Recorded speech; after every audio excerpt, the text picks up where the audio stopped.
Hello, welcome to the Computer Game Show. David's not here, he's poorly. He gave us fair warning, to be fair, didn't he? He did, yeah. He gave us a shout this morning and It said wasn't really probably not. 2 weeks, though. No. It's kind of... I think anything less than 2 weeks is kind of out of order, personally, I would say. He's, I mean, he hasn't actually said what's up with him. He was just like, nah. Didn't he just say, don't feel like it?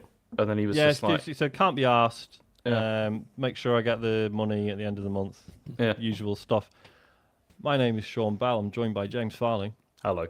And Matthew Murray. Hello.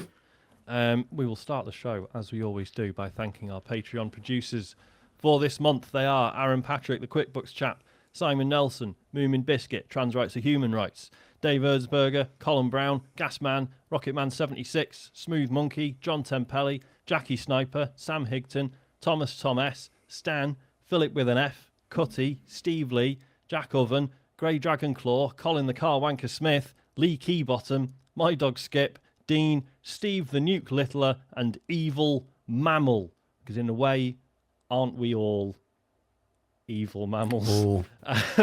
You speak for yourself. Bit of housekeeping. This Wednesday, so tonight, if you're listening to this on the day it goes out, Wednesday the 25th of June at 9 p.m, we are going to be doing our Patreon Mario Kart World stream. I think the idea is that everyone can join us. I haven't actually tried this on Mario Kart World yet. I assume it's the usual, we put a room code up on the screen. I've seen enough people on Blue Sky just say Mario Kart World and just 8 random digits. So yeah, I'm sure I'll do the same. I'm looking forward to it, like, not working Well, for some Nintendo reason. It's just always like... a risk, isn't it? Yeah. Was it? Yeah, because the other month we did the Mario Kart 8 sort of farewell stream, and was it like the first race? It just craps out on us and we have to start again. Yeah. Luckily, that didn't happen again. So camera-wise, does can I only see other people's cameras if they're in the same game chat? I won't see like. I think we all have to be in a game chat together. Oh, so we'll have the code. Patreon supporters who are watching live can play with us, but I won't be able to see their cameras if they have cameras because they're not in the. Correct. I think it'll just be no cams unless you want to add everyone as a friend and then approve them as a, which is annoying, but I get it, right? I don't. I do get the protection, but yeah, exactly. Bit of a shame. Yeah. The other thing is this week we're going to launch the Just Giving page for our Tatton Park run that we're doing in September. This is us and me and Matt and a bunch of the listeners are all going to meet up at Tatton Park and we're going to do either a 5k or a 10k run. Most people are doing the 10. I'm doing the 5 because I'm a coward. I'm really looking forward to it. You're doing something, which is that's the hardest challenge, is actually getting out there and agreeing to it. Yeah. Is there a 1k option? There's not, sadly. Okay. I mean, I think if you really wanted to, you could just walk 5k in the time that you give. Yeah, of course. You'd be fine. I mean, obviously, if anyone's listening to this and you fancy joining us, go and have a look in the Discord. There is a health and fitness channel in there, so we're going to launch the Just Giving page. It's already live, and it's been quite an awkward week for me because all I wanted to do was create the page and then save it, and I'm like, right, we'll launch it next week when we're ready. But then there's no option to do that. You have to just launch it straight away. So I did that, and I donated 20 quid to myself because it was like, oh, it really helps if you back yourself first. And I was like, right, cool. And now all week I've just been getting emails from Just Giving being like, do you need any help trying to get more pledges? Here's some ideas. So we'll do it in our own time, actually. Fine. We've got a content strategy, probably. We'll do it. We'll do a post.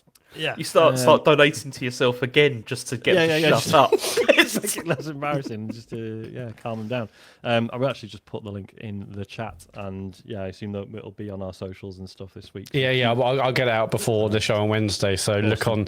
Go tcgs.co, and the links to our Blue Sky and Instagram. It'll be on there by the time the show goes out on Wednesday. Wicked. James, you were not here last week.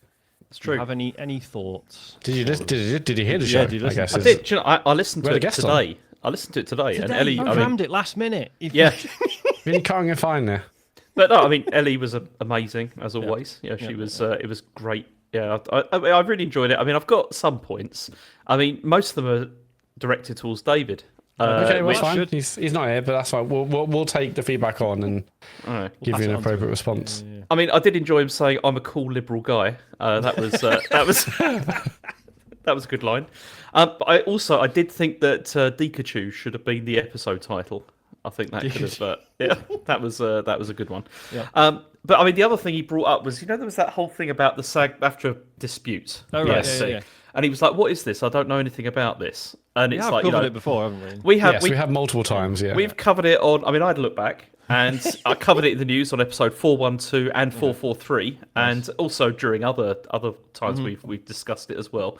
So I don't know what that's about. I mean, it just shows he doesn't listen to what I'm saying, which is pretty common. Nor me. I know. I mean, this is the same person who, I mean, before it became a joke, hadn't heard of the Embracer Group when you had mentioned it That's at true, least 600 times. Yeah, it became a joke, but only because it was real about 3 or 4 times. Yeah, no, it became a joke because it was like, I need to work a way into this where I don't look like an idiot. Yeah. So, what Embracer Group? Am I right, guys? I mean, so one other thing. Am I right? Has David bought the camera now? I don't think so. No, I don't believe it has yet. He says he wants to. I don't know if he linked has him at the to time of a recording. 15 quid Ugreen camera. So the answer is there, James, is perfectly fine. probably yes. There's nothing wrong with it. I just said, look, I've bought this one. It's spot on. There's like nothing wrong with it. He didn't say he was going to buy it. Yeah. So I don't know. I don't know what decisions he's made. Because he was giving us a lot of shit, Matt, wasn't he? I know, for this. and then zero mention in the feedback. Scrolling through now, so what the hell? Just it's okay because if David says it's okay to buy a camera, there's no issue. But other people are saying, Matt, you're spending money on a camera, you idiot! I hate you, you little slug, you idiot slug. Now David does it, it's fine. Yeah. So it was pretty much like that. And then I mean, the only other thing I had was, I mean, Sean, you throw me under the bus for using ChatGPT to ask a question. Now, I had to look back at this conversation, and here's what I said in the WhatsApp group. So David was asking about the Mario Kart stuff, and I said, ChatGPT reckons it's possible, but it might be wrong. That's what I said. I said it might be wrong. Sean, I was just trying to be helpful, Sean. I'm sorry about that. I'm sorry I was trying to help. Like in a moment. Well, you tell that to the people who live near the data centers, James, and have got no water. yeah, it only destroyed a forest because of that. That question only used a quarter of a teaspoon of water, Sean. It's like... Go outside now and pour that into like a stream to make up. That's all bullshit, isn't it? It's almost certainly not true. Like what he said, that it's amazing, but yeah. And then, I mean, the last thing I had was again, David saying he didn't want me to come back next week. So thanks, David. That was harsh. That's I appreciate that. Yep. That's nice. But only one of you has come back this week, so it's true. So I'm the real winner. I think we're fine in that. So but apart from that, really good. Really enjoyed it. Yeah, Ellie, brilliant as usual. Ellie was amazing as always. What about the listeners? Did they have anything nice to say, Matt? They had nothing to say about any one of us, and especially not you, Sean. Bob Dingle, no, I think that's fine. How does Sean never fail to make games sound so boring? Derails the tempo of every conversation, bring back Ian Lee as a replacement. I think when you get feedback like this, you sort of think, Bob, Mr. Dingle, this isn't about my competence as a podcaster. You just don't like me. And that's fine, right? You probably just find me annoying. You're probably finding me annoying right now. But there's just not really a lot I can do about that. There's nothing constructive there. I mean, no. Well, we could get Ian Lee as we could get Ian. Lee. But again, okay, I love it when people point. do that. They'll slag one of us off and be like, "Oh, like such and such is way better," as if that person's going to read that and be like, "Oh, well, they fucking like me. So maybe they're okay actually." I love these guys. Yeah. Oh, what was the next one? Yeah, I mean, I am the worst by a margin. So I should be the one getting this kind of feedback. Like, you need your ears. Yeah. Flamingo Bingo has a message. The amount you complain about input from James towards the end of the pod, but Sean doesn't wait or ask for James's answer to the questions. Sean, this is actually really hard. This is horrible. This is why don't read it. Don't read it. It's just horrible. I mean, Sean collated the feedback, so I'm gonna have put to it in. It's fine. Okay. I'll start again. The amount you complain about input from James towards the start of the pod, but Sean doesn't wait or ask for James' answer to the questions. Sean, James is more interesting than you. At least let him speak. I mean, I can guarantee you that I'm certainly not, and I don't have anything to say by that point in the pod because I just want to go to bed. Well, I mean, It's 4 a.m, Germany time. Yeah. Two things about this. One, James wasn't even here last week. No. So, Yeah. Don't bring me into this. Maybe it's been me. sitting on Maybe it they for a get me while and confused it's with James. Yeah. Also, like, yeah, if I skip over James, it's because it appears he doesn't have anything he wants to say. Yeah. Usually by that point in the show, he kind of just wants it to end. Yeah. So It's true because it's usually pushing 1 o'clock, and Yeah. I just want to go to bed. yeah. And you know, he's more than like if he does have something he really wants to say, he's more than capable of making that known. It's true. Yeah. James had a point to say. He would have. I mean, last week, very quiet, James. But normally you would just say something if you want to say something, so don't worry about it. P. Oh, here we go. P. Tree dish. Nice. P. Tree. I like that because it's not dirty. It's just it's a bit of wordplay, but it's not. Yeah, vile. P. Drish. Ellie Gibson was, and continues to be simply excellent. Bum shandy indeed. Can James do a bum shandy? No, James cannot do a bum shandy. And if he could do a bum shandy, he would call it redefining bum shandies in modern China, the Mao era, and its shandy bum bums, routledge studies in modern history. And he'd charge you £133 for it in hardback, paperback £38.60. Magnifico. I mean, I don't know what to do with that. Yeah, I didn't really understand it, but it just looked funny, so I thought I should probably include it. Okay. Ellie was amazing. We got, I should say, like on the Discord and on YouTube comments and stuff, everyone was saying how great she was, and she was. So Yeah. Cheers. Consistently brilliant. Miller has messaged, GoldenEye is a Bond movie where the villain is an old secret agent. Is this what you meant, or do you actually want the villain to be an old James Bond? I mean, I'd want the villain to actually be an old James Bond. I think that's much more interesting. That would be great, wouldn't it? This pitch that I've half remembered from I think it was like a Something Awful forum post was that the idea was it was like they revealed that the previous James Bond actors were all just people who used they just used James Bond as a code name, and they were then they were in league with each other as the villains now, and the new James Bond has got to stop them. It wasn't Skyfall was another one, wasn't it, where the baddie was an ex agent, of some sorts. Yeah. Skyfall wasn't great. I mean, I like the theme song by Adele, but that was probably about as far. Yeah, Skyfall was a bit of a letdown. Oh yeah, Tom Falk. Okay. This is a message from Tom Falk that 2 children have both decided that the only fork they're prepared to use. You still got that wrong.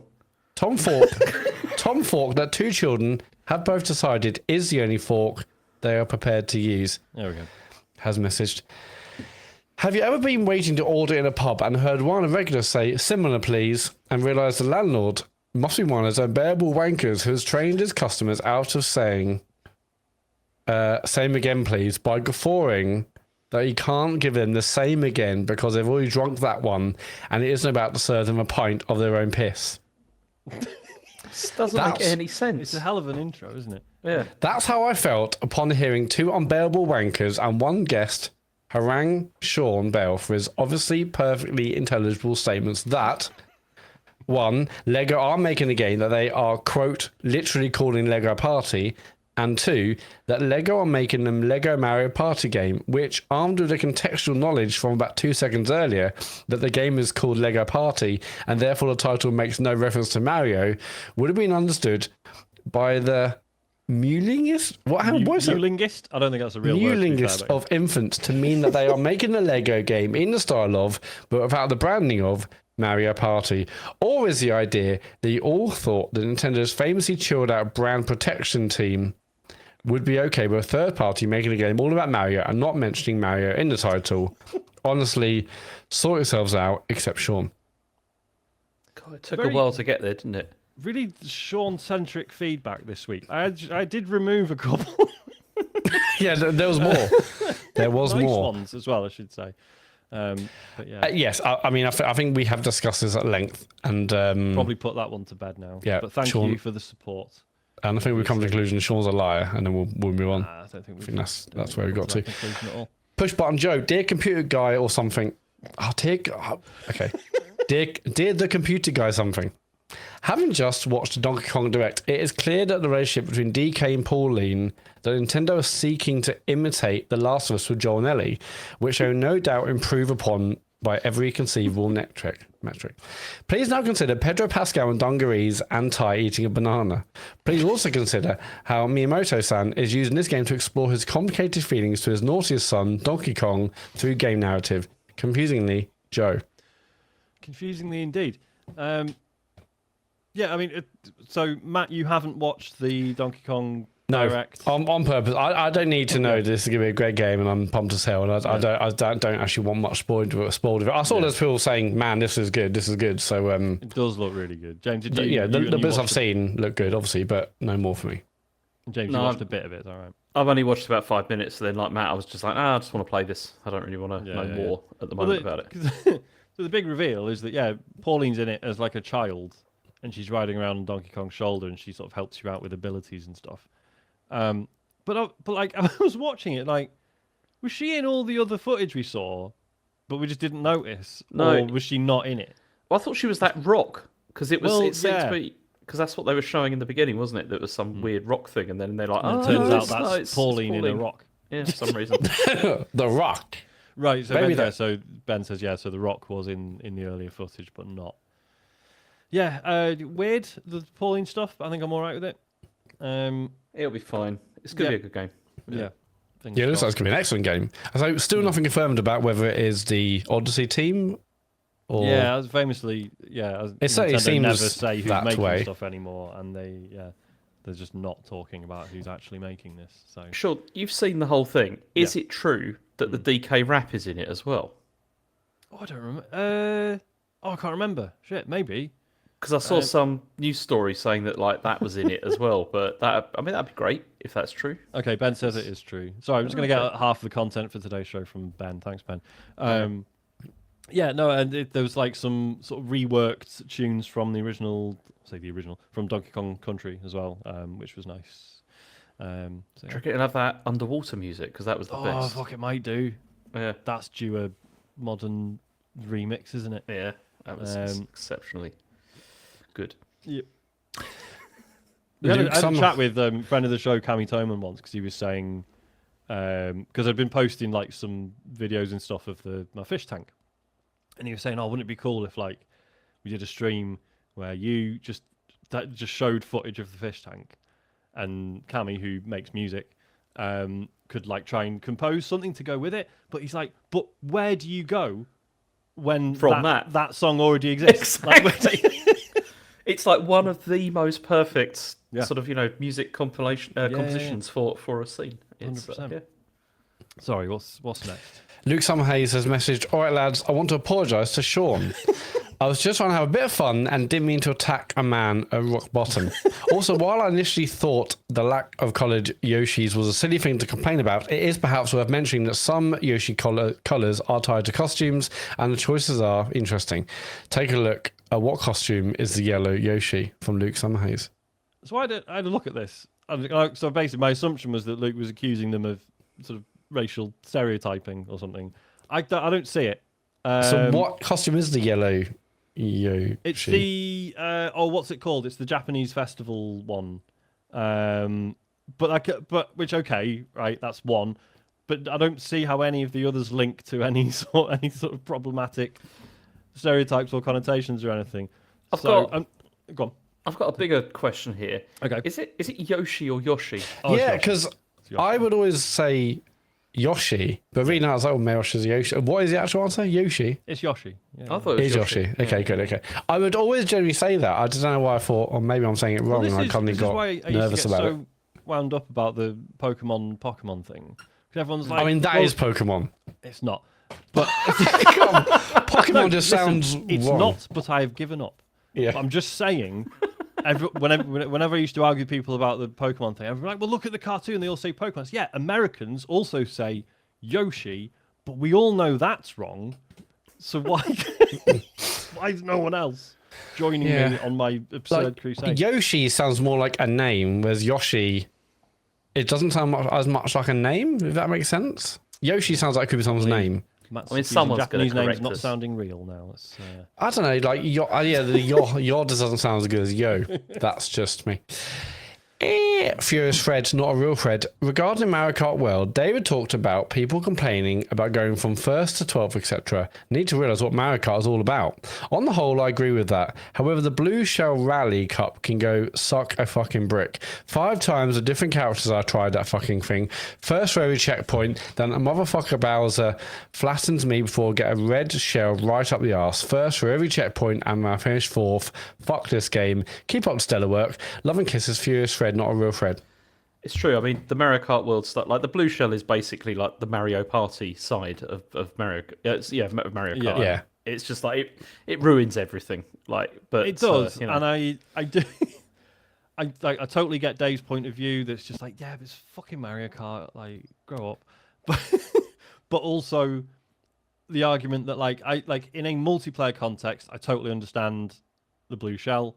But when it's just you. When it's just you versus the computer, whose day is improved by you getting hit with a blue shell by the computer? Do you know what I mean? Like, no one's also, it's when like it buzzes past you and knocks you as well. Yes. No, I played a fair amount of Mario Kart 8, but is that Mario Kart 8 or have I misremembered? I think I'm pretty sure Mario Kart 8 does that. Because I was like, now I'm like, hey, I'm looking where it's behind me to get out of the way because I don't want that twat to clip me on the way through.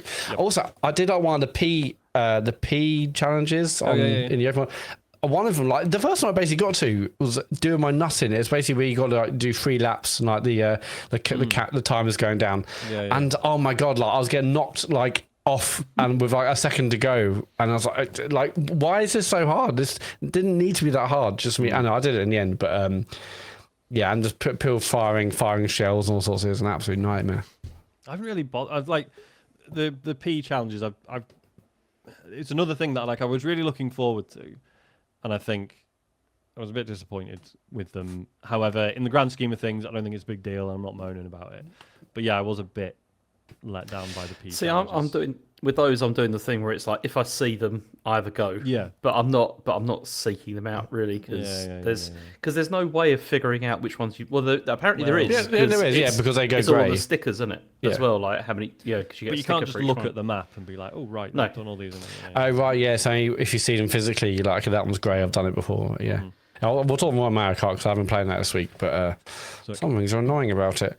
Not a Raccoon says Sean is a prick. There we go. No one allow that because that's part of an ongoing campaign. I think we're all getting called a prick week by week, so that's all right.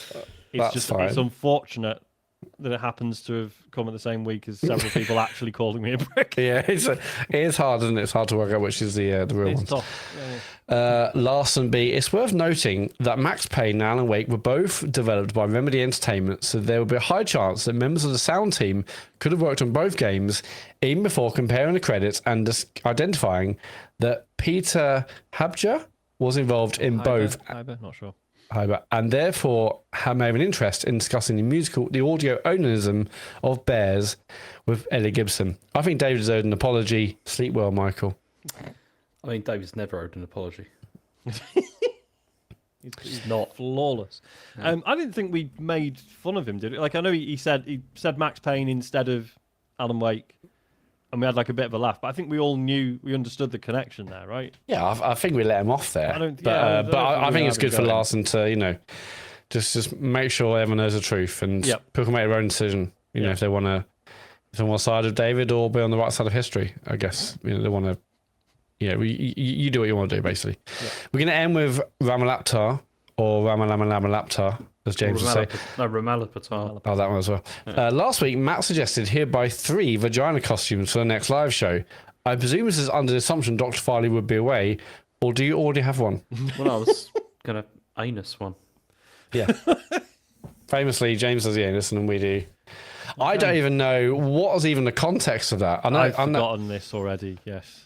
But apparently you said you're buying some vagina costumes, so does sound like something I would say. That is it for feedback. Go to tcgs.co/dear TCGS to leave your feedback. Maybe less mean about Sean. I mean, if you like those costumes, do you reckon you can get them on Temu? Because I bet you can. Probably. Yeah. Well, Amazon's a good place for that. I mean, I'm not typing that in. in any search box. I've typed worse. I've typed worse than Amazon. You have, and I've received worse, haven't I? Oh yeah, yeah, and you threw it in the bin. I totally forgot about that. Or did he? Yeah, exactly. Yeah. Sean looks knackered, actually. To be fair. News. I'll be honest. Obviously, when Dave said he was off, I was like, "Oh, I've got time to think of a news intro." But then, obviously, looking at the news at the moment, didn't really feel like it. So, what is the video game news, James? That's all right. I mean, there's been quite a lot of news this week. Like quite a lot of sort of things have happened. So one of the big things that happened was that Microsoft have obviously said again that they're working on a next-gen Xbox consoles that you'll play in your living room and in your hands. Which, I mean, is a weird way of saying it, but presumably they mean there's going to be a handheld at some point. So Sarah Bonds did a video saying that Microsoft is working with AMD and they're saying to co-engineer silicon across a portfolio of devices, including our next generation Xbox consoles in your living room and in your hands. And then she also said, "This is all about building." I don't want to read this; it's bullshit. We've got to get the news. No, it's these. I'm sorry, right? But Microsoft are the worst for this. They really are. For these corporate. Yeah. It just sounds. All so press awful. releases like this. Unfortunately, this is what press releases are like. No, they're not. But Matt, they're not as bad as this. 5-1 doesn't sound like this. Well, definitely. No. Again, give me some more time. I think it doesn't help that we've seen what the high ups at Microsoft are like when they are hit with questions that they do not have a script for, and it's really embarrassing. Yeah. So it's I don't know, I just feel that they're particularly egregious at like this, the way that they write this stuff. Like, okay, so she said this is all about building a gaming platform that's always with you, so you can play the games you want across devices anywhere you want. Giving you an Xbox experience not locked to a single store or tied to one device. The next generation of Xbox is coming to life, and this is just the beginning. We can't wait to show you what's next. And it's like they probably, I don't know, because Xbox's strategy has been all over the place for ages, but it does seem like they're sort of finding some sort of niche now on what they're trying to do, which seems to be we're going to do a Windows machine and it's just going to run all the stores. So yeah, I can't see it in the news story you've linked to, but I thought, wasn't there a comment on this that basically the next console is going to run Windows on it?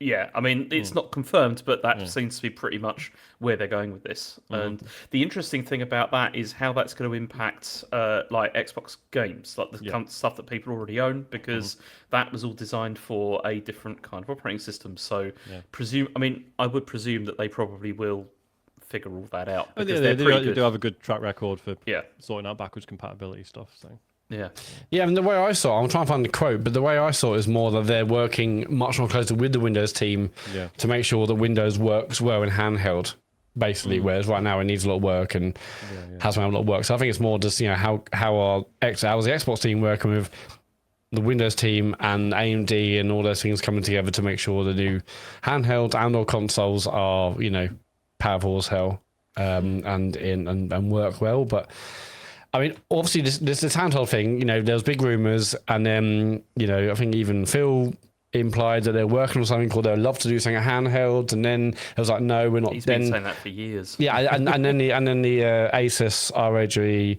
Xbox Ally X and the Ally were announced, and then Xbox said, no, we're not making our own one now, or we're kind of parking it for a bit. Yeah, but now obviously clearly this is, unless these chips are actually for their partners like ROG, and that's what the AMD chip. It doesn't matter. Clearly they're doing something, and they're working it, and they're working with AMD again, which is, good. I don't know. I don't think they entirely know what they're doing yet. In the sense that I think that they're just casting out a net for different things to see what what hits. Well, I was going to say, do we all agree that it's just weird to even talk about this stuff right now? Yeah, it's really weird. Quite early. But it feels like they've got to do this because of the fact that this generation things haven't really panned out. So they're also obviously they're desperately don't want to lose their current fan base either. Of like people because so they're like, look, we're still here. We're still they've got to say something. Although them working with a chip manufacturer like that probably has been announced far earlier in other generations. It's just that it feels like there's more pressure right now. So we're like, wow, why are you announcing this next? They probably did this.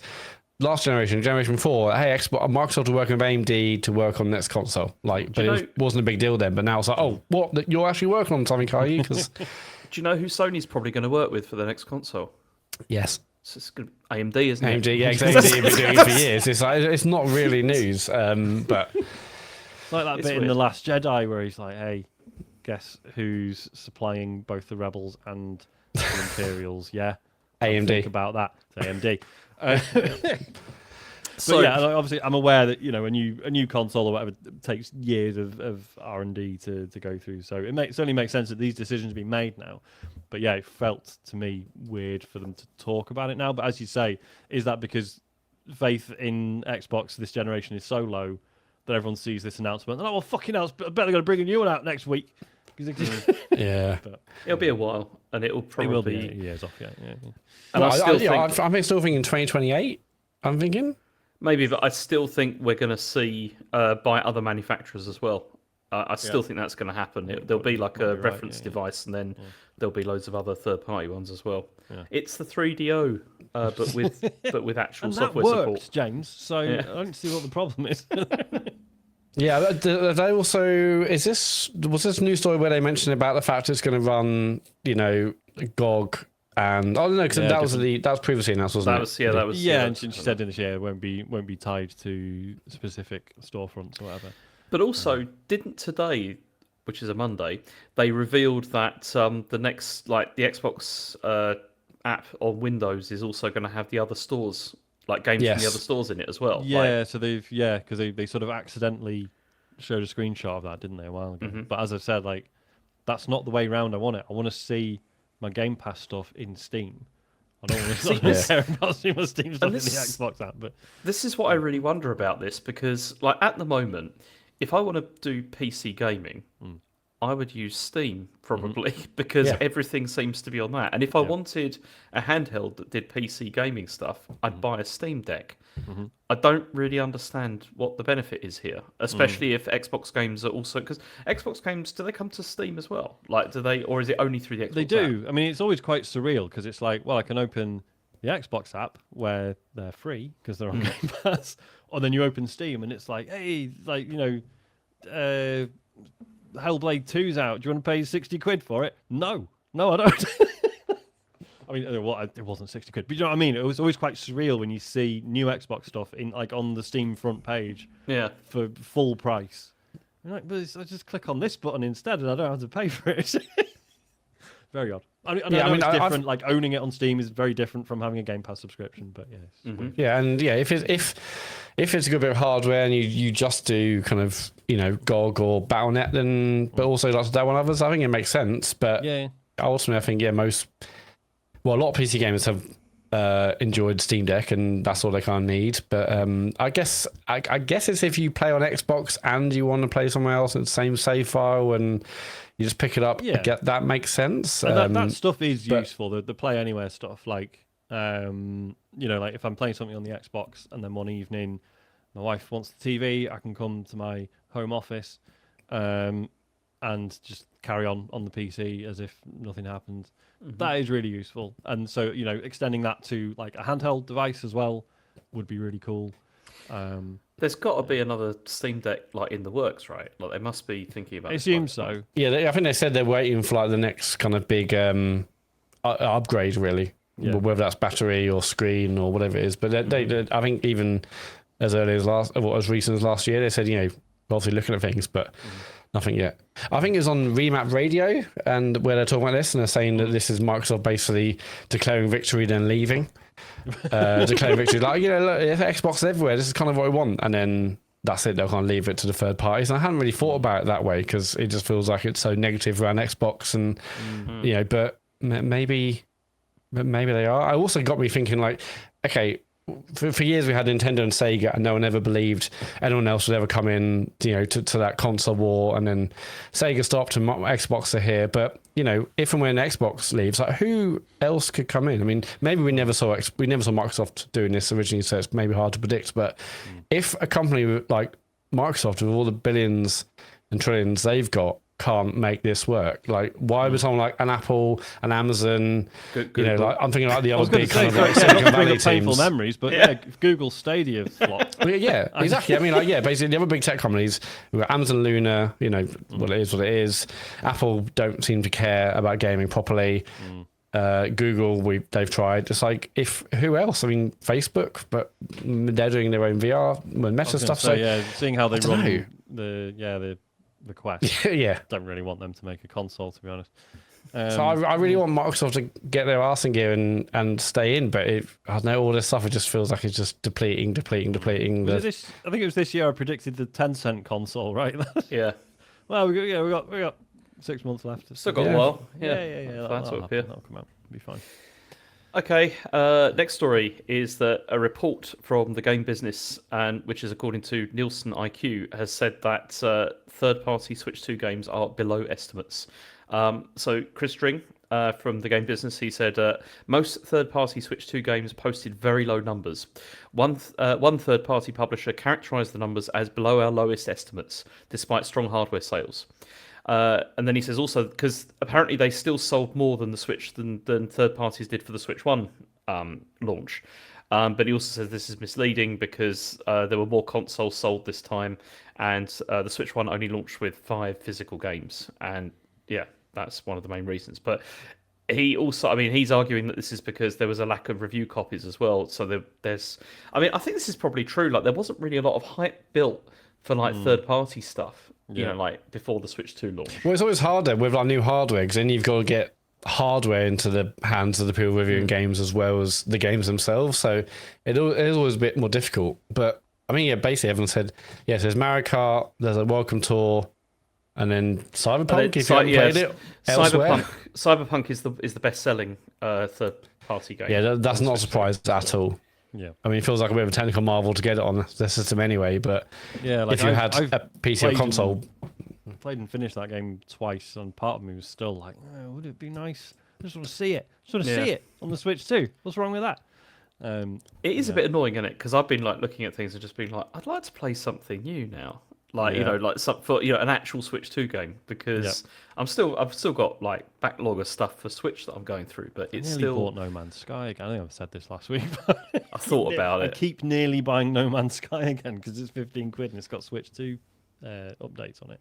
Is it still on offer then? I think it is. Yeah, because it was on offer. Yeah. I was just desperate to buy anything and play anything else on the Switch, but I'll just hold strong now until Donkey Kong gets it. Yep. Yeah, this isn't a surprise. I wonder what third parties are thinking. Again, new platform. It wasn't like it was stock restricted, but still, new platform. Not everyone's got the money for a £450 console, so not necessarily going to put all your resources and time and effort into getting a game out on Switch. But don't know. But then there's of those Switch 2 launch games, most of them, very few. I don't think any of them are new games, right? They're mostly ports and stuff, which is fine. They're ports that, things that wouldn't have run on the Switch 1, fair enough. But as far as I was aware, there wasn't anything really new, definitely only on the Switch 2. There was that Konami kind of party game that you could do at Game Share. That's the only thing. The island survival. Yeah, which I've heard is very good. I've heard good things from it, but it's also expensive. Phil on the chat mentions Fast Fusion. I reckon that probably did all right, because even just as a tech demo, it's quite cool and it's like a tenner. So yeah. Yeah, that game was called Survival Kids, by the way. Survival Kids on Switch 2. This just again carries on the point is a massively underwhelming launch. Unless you're Nintendo and you sold 3.5 million consoles, but But we had Mario Kart, we had Welcome Tour. I said this the other week. I think if developers had known what that launch lineup was going to look like, I think there would have been more devs getting a patch out for their Switch 1 games, so they could make a noise about like, hey, this runs at like 120 frames on Switch 2 or whatever. Yeah, it's like an open goal, really. Yeah. Okay. Next story is that Nintendo is also apparently banning people from use. Is it the MIG cartridge? I've never heard of this. So this is so the makers of the cartridge had updated it so that you could play Switch 1 games on the Switch 2, but now Nintendo has banning users who are using the cartridge like a tool, and this is all connected to the recent changes to the terms and conditions, which are like if you run modified software, basically you're breaching the terms and conditions, and they can render your Nintendo account service and/or the applicable Nintendo device permanently unusable in whole or in part. But this is go on. I know, because we're gonna come on to the bricking, Sean. We're gonna come on to the bricking. Don't worry, because I agree with you about this, because it's a load of nonsense. So there's this whole thing, because like you've seen online, like especially on Blue Sky, there's been these threads saying like my console is bricked and all that kind of thing. Now I understood brick to mean it doesn't even boot, like you can't do anything with it. It barely turns on. Yeah. But this is basically you've just been banned from Nintendo Online. Yeah. Not the same thing at all. And obviously there's an argument. It's like, yes, but so much of the functionality of the console relies on that online service. I think it was Louis P on Blue Sky was saying that apparently you can't set up a new Switch without accessing the servers. So if you've got someone else's Switch that's been banned from the online stuff, and then you did like a factory wipe on it and then tried to set it up, that would not work. That's obviously really. I mean, all this is shitty. I've just been getting a bit annoyed. I noticed. Yeah. But you're right. There's been a lot of reports saying like, "Oh, Nintendo's bricking the Switch 2s." I'm like, no, it's not technically what's happening. So yeah, I mean, again, not to defend Nintendo, they did say they would do this. It's not like we weren't warned, and you know what I'm like. In some situations, I'm broadly. Not necessarily pro-piracy, but I'm not... Like, there are people who legitimately have a MIG cartridge, and it's just like, look, it's just easy because you can put a bunch of games on it, and it means I can take it out, and I've got backups of my hard copy games, and blah, blah, blah. But obviously, there will be loads of people who just use it to steal shit as well. So, yeah, I don't know. It's a shitty one. I'd be interested to see if it's like, okay, you've used a MIG cartridge, your console's now been banned from the online stuff by Nintendo. I wonder how long it will take for like the hackers in the homebrew community to be like, it's all right, we found a way around this. We'll do our own. Yeah, it won't be long. Because like if you hacked like your Wii or whatever, and you get access to the homebrew channel, it's like, all right, I don't need the eShop anymore. Yeah, it's even better now. Yeah, and I'm not condoning stealing shit for the sake of it. Just saying, it would be interesting to see if there are either other workarounds or they just come up with their own infrastructure, because it's happened before. So, speaking of new Switch 2 games, apparently Metroid Prime 4 is out now. So sweet. This was according to on the London Undergrounds. There was like big posters up. It was at Oxford Circus saying that the game was out, but then it turns out that wasn't true. And I mean, VGC reckons that this is because whoever the ad agency or whatever that was doing it had just copied the stuff from Mario Kart World, which said out now, and they just slapped that on it as well. Left the layer active. So it'll just be one Photoshop template, and you just switch in. They forgot to turn it off. Yeah, which is absolute nightmare. Absolute nightmare. It's annoying though, because we still don't have a date for this of like when it's coming. There's rumours there's going to be another direct next month. So hopefully maybe it'll be for that, and we're going to get. I mean, because they've shown quite a lot from it, haven't they, recently? So you would think maybe it must be close. You'd hope. Yeah, I don't know. I was thinking, like, is this a big Christmas game? Is Metroid big enough for a big Christmas push? I mean, it's never really sold terribly well. It's one of those that the fans shout about it a lot, but yeah, in terms of actual numbers, it's nowhere close to a lot of other Nintendo stuff. Although maybe it will be this time, seeing as everybody who's bought Switch 2 wants to play something. How did that other? I wonder how that other game did. You know, the one with the is that game with the basketball out? Like, is that actually available? No, it's not. Yeah, no. Yeah, the wheelchair basketball game. Yeah, that one. Yeah. It's not out now because I would have seen anyone talk about it. Yeah, I think what we saw of that was pretty early. Drag X Drive, as Scientology says in the chat. But yeah, as I saw this, and my first thought wasn't like, "Oh, it's out." It's just like, "Oh, there's the poor people that made a mistake, and it's out." Oh god, I was thinking about them all week. It's horrendous. I mean, like, I don't know. It's bad enough when like it's to do this like god, someone's online. gonna lose a job, or they must feel the worst. And it's like, but also these things are seen by so many different people. They all missed it. That's what's so annoying. Like in the amount of times in like working in marketing, I've like written something or designed something. I'm like, is this fine? Is this fine? Is this fine? It's fine. And then like loads of people have seen it and they're still fucking mistaking it. I'm like, we all looked at this, but obviously I'm the one who gets it in the neck. And I'm just thinking if that the person or the team or whoever it was saying, how's this happened? But like, and at least if it's something you've done online, like okay, as soon as something goes online, it's screenshotted and stays there forever. But at least you can pull it and be like, sorry. Didn't mean it's like that was a mistake. Whereas this, I assume physically they can't take it down because they'd have to shut down. No. I think they're already down. I think I saw on VGC saying like they've already been replaced by something else. But but for like presumably until it just says not out now. Out when? Question mark. Yeah, out soon. Yeah, absolute nightmare. Yeah, shame. Okay, next story is that Beat Saber is ending support for the PS4 and PS5 for PSVR and PSVR 2. I mean, that's rough, isn't it? It's pretty bad, isn't it? I mean, so the game's obviously still going to be accessible, and cross-buy between PS4 and PS5 is still going to work, and you can still play the game and also download what you've already bought. But they're ending multiplayer on the 21st of January 2026.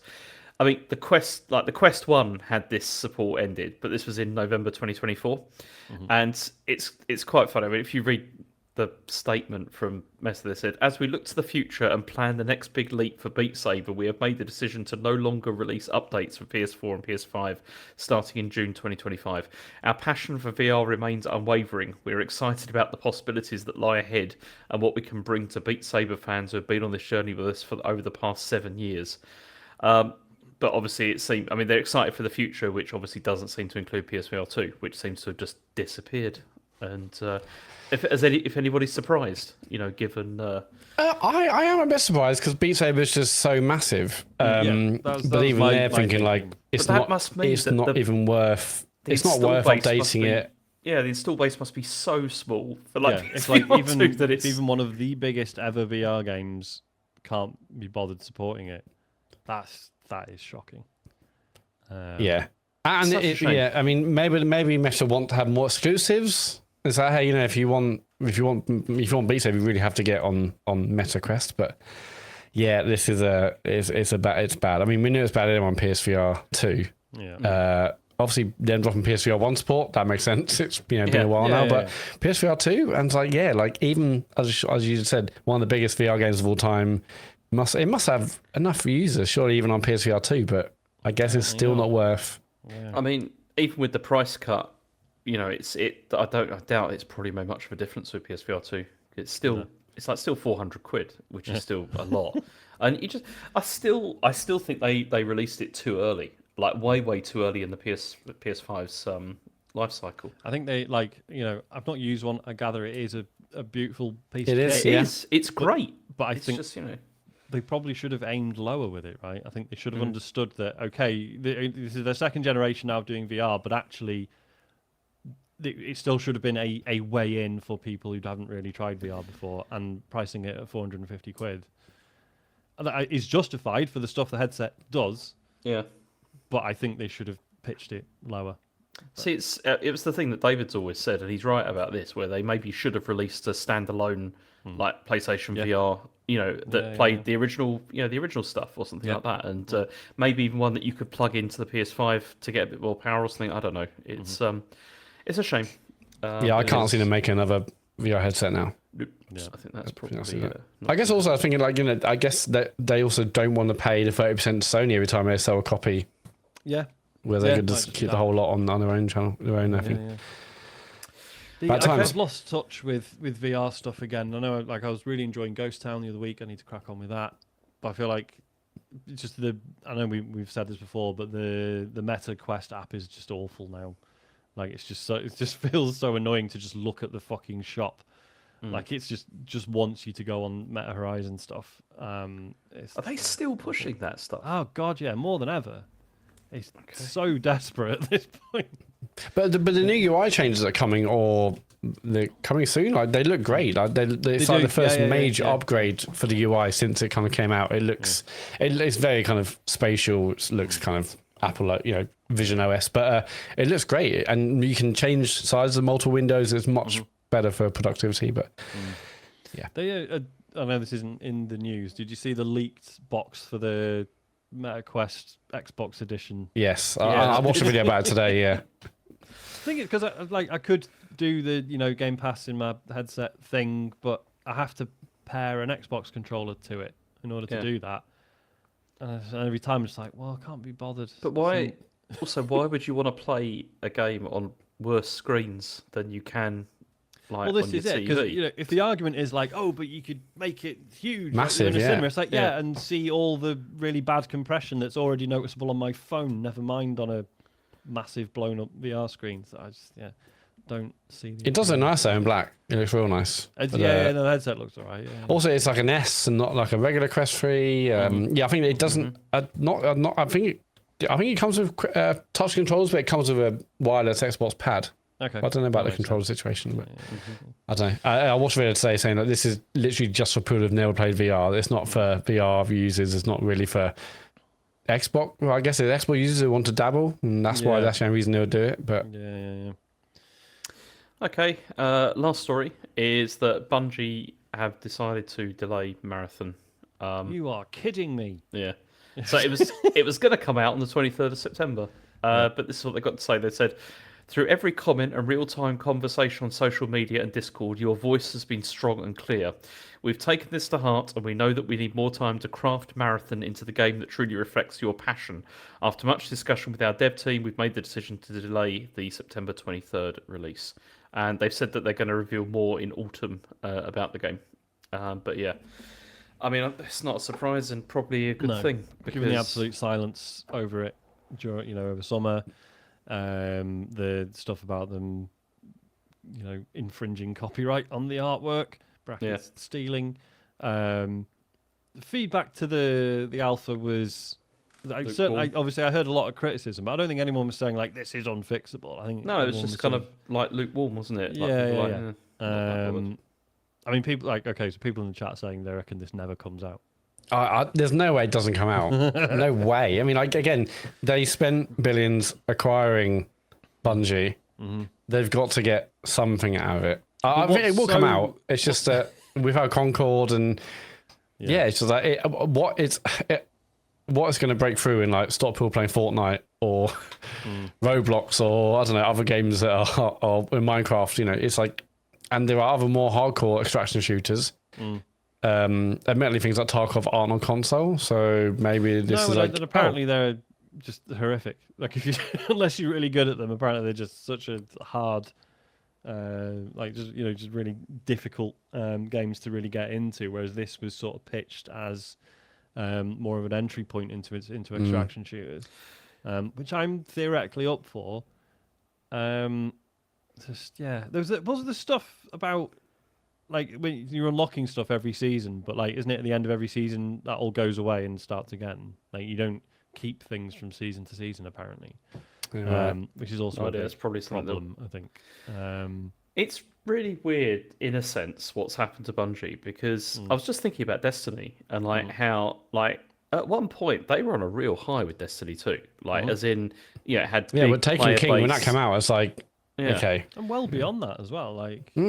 Like Destiny's been, I think when Destiny 2 launched, I really liked it, but I think the more ardent fans were like, "Nah, there's not enough to do. It's boring." But again, they fixed it, and like several expansions of Destiny 2 were fantastic. But there was always this to have, waned. There's always this idea of like like the idea that there may not be another Destiny, like. Maybe there won't be, and it's like I always thought that was like a guarantee there was going to be another one of those, but maybe it's not going to happen now, which is and like because we'd always said, everyone's always said they didn't buy Bungie just for Destiny, they bought Bungie for A, whatever's next, and B, their general expertise in the service games space, but then they've got rid of half the staff at this point, and Marathon itself is. It's fair to say it's in trouble. I think that's probably that's probably fair. yeah, it's not looking. Yeah, good. I feel bad for everyone there. I mean, they've had. What was the one before the final shape? The one that I played and you played, Sean, the Destiny DLC. Yes. That you forgot you played it. Oh yeah, oh yeah, I forgot that came out. Something I can't remember. Probably had the word light in it somewhere. So hopefully someone chat can let us know. But yeah, that came out and I was like, oh, where are we going with this? And then they've had loads of apologies over the months and years and all the redundancies, and then this, it's just like, it just feels so cursed. It's just Lightfall is the name of the DLC. I thought that was dreadful as well. But yeah, it's just I feel bad for all the team because they've clearly gone for a lot, and then this, I just don't know. I don't know a world where this comes out and it's an absolute banger.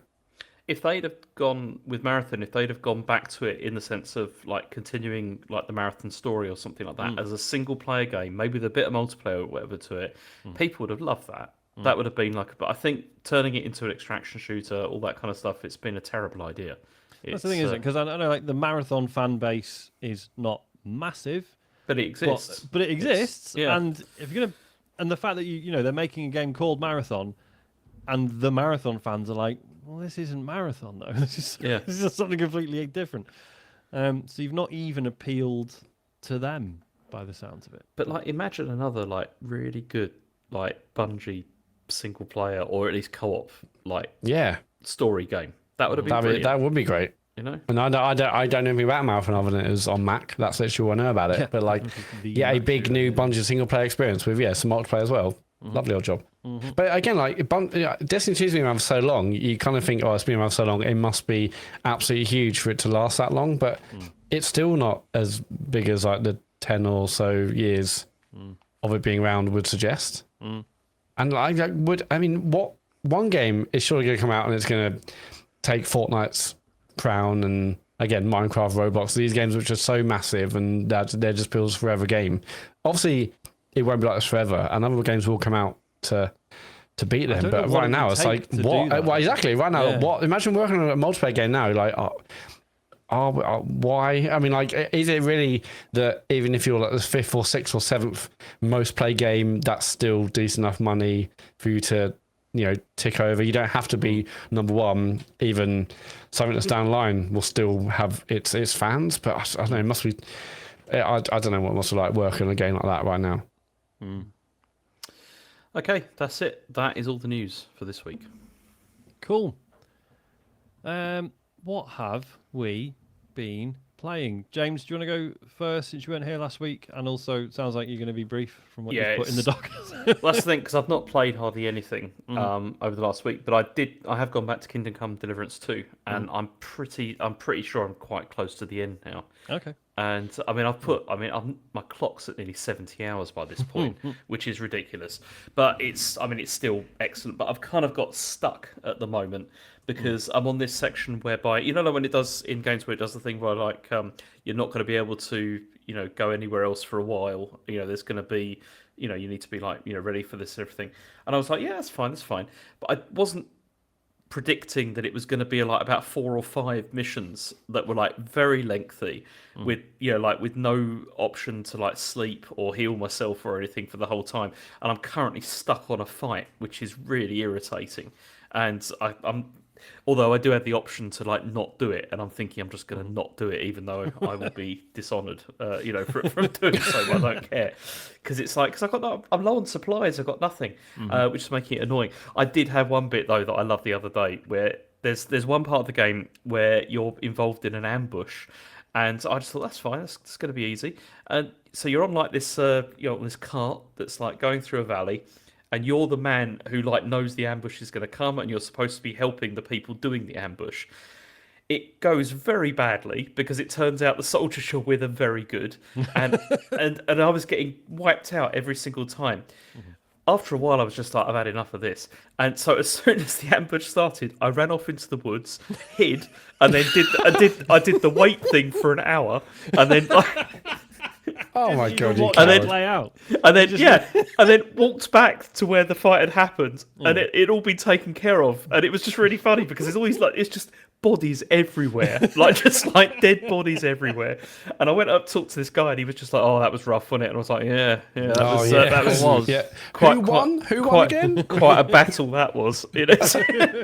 But no, it was great. It was one of those times where it felt like this is. Yeah, I felt quite happy with that decision. It worked really well. But yeah, it still continues to be fantastic, and I'm enjoying getting close to the end. There's so many good bits like involving, I can't say because it will ruin the game. But yeah, I need to go back to it, but it's just kind of intimidating. It's a commitment. It's a real commitment. Like, Well, I've got this. I've got like Claire. Claire's got, yeah, there's lots of big games to try and get back into, but I mean, I know you. Like, everyone says it's so good, but I don't know. It's gonna be a really big commitment if I actually properly get back into it. Which I was enjoying it, but then the last session or two I had in it, I was just like stuck and I don't know. See, and I've just been kind of mainlining it now as well, and so I've missed. Yeah, there's loads of other like side quests and loads of other things going on at the same time. Oh, I did have another bit which was great, which was where there was a guy that I was trying to find.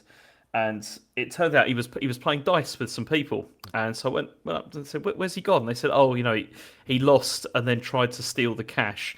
And we chased him, and he ran into like the privy, which is round the back, and he tried to get out the back, and unfortunately he died because he fell into all the slurry and drowned. And then so then it's like, well, I need to find the body because he's got something on him that I need. So I had to wade through all this shit, which is disgusting. Right. And then you're like doing investigate and trying to find it. And eventually I found the body and like dragged him out of the shit. And then managed to get the stuff, and I got the thing I wanted. And then walked back through the village, and everyone's just like, "What's that smell?" And all this kind of thing. It was so good. Like, all of this kind of was like, trough is gonna do it. But yeah, it's so good as well. Like when you're like just fighting and people saying "you cunt" and stuff like that.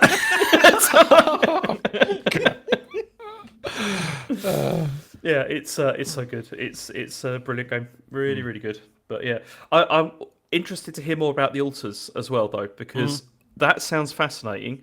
Yep. I was really hoping that was out on Switch too, but it's not. And no, sadly. But do you think it could? Would it be possible? Do you think? I think it could run on the Switch too, with some, graphics, tone it down a bit, maybe. Yeah. So I finished it this week. Oh, have you? Okay, excellent. Yeah. Okay. I started going fully. I think it's because it's quite a stressful game with the all the resource management and time running out and stuff. I found it very easy to play it far too late into the night. So on the night that I finished it, it was about 2 a.m. and I was like, right, I'm pretty sure I've nearly finished it. So I'm just going to power through. And then basically it turned out the last bit took like quite a bit longer than I thought it was going to, and also the ending sequence crashed. So I had to quit the game and load it up again. And then do the last bit again. Obviously, I could skip some of the cutscenes and stuff, but so then by the time I actually finished it, it was 3 a.m. And then because obviously it's a big, choicey, consequency game, I was like, I'll have a quick look at the other endings on YouTube before I go. Well, I can't go to bed until I've had a quick look at the other endings on YouTube. Found a video that was like, here's all the endings to the altars. And I was like, right, brilliant. It's 2 hours long. So I didn't go to sleep. So I'd skimmed it, and the next thing I knew, it was 4 a.m, and I could hear the birds outside, and the sun was coming up, and I felt deeply ashamed of myself. Love that. No, that's rare. It's not that common for those moments these days. So it's like good. I think it happens. No, that's great.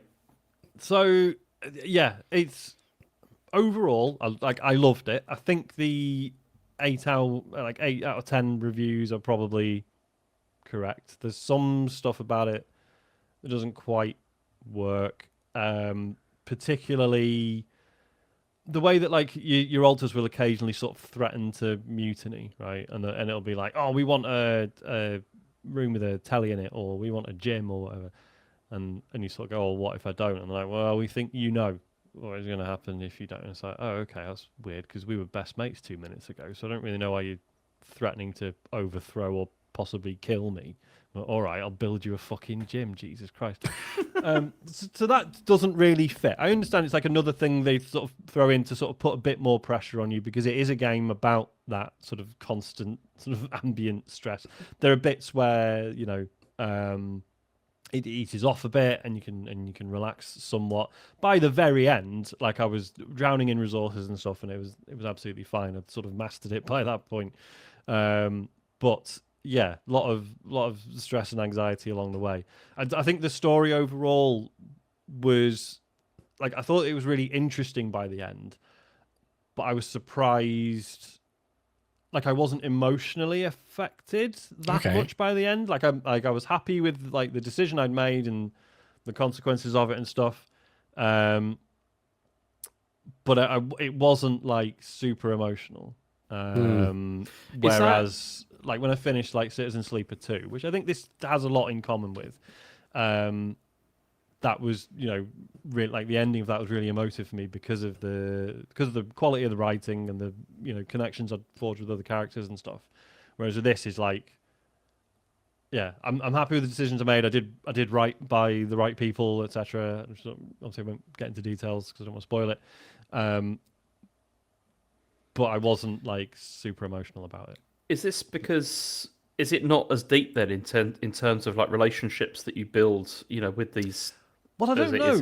So this is another thing. I don't know if this is my fault or the game's, but there were 2 altars where I reached the end of like their story, right? So through talking to him, finding stuff for him, doing stuff for him, and for each of them, it sort of went to this new screen where it was like, I forget what they call it now, but it's essentially like you have learned like a life lesson. Here's like a new skill or a new dialogue you've unlocked because you've learned something about yourself through your relationship with this altar, right?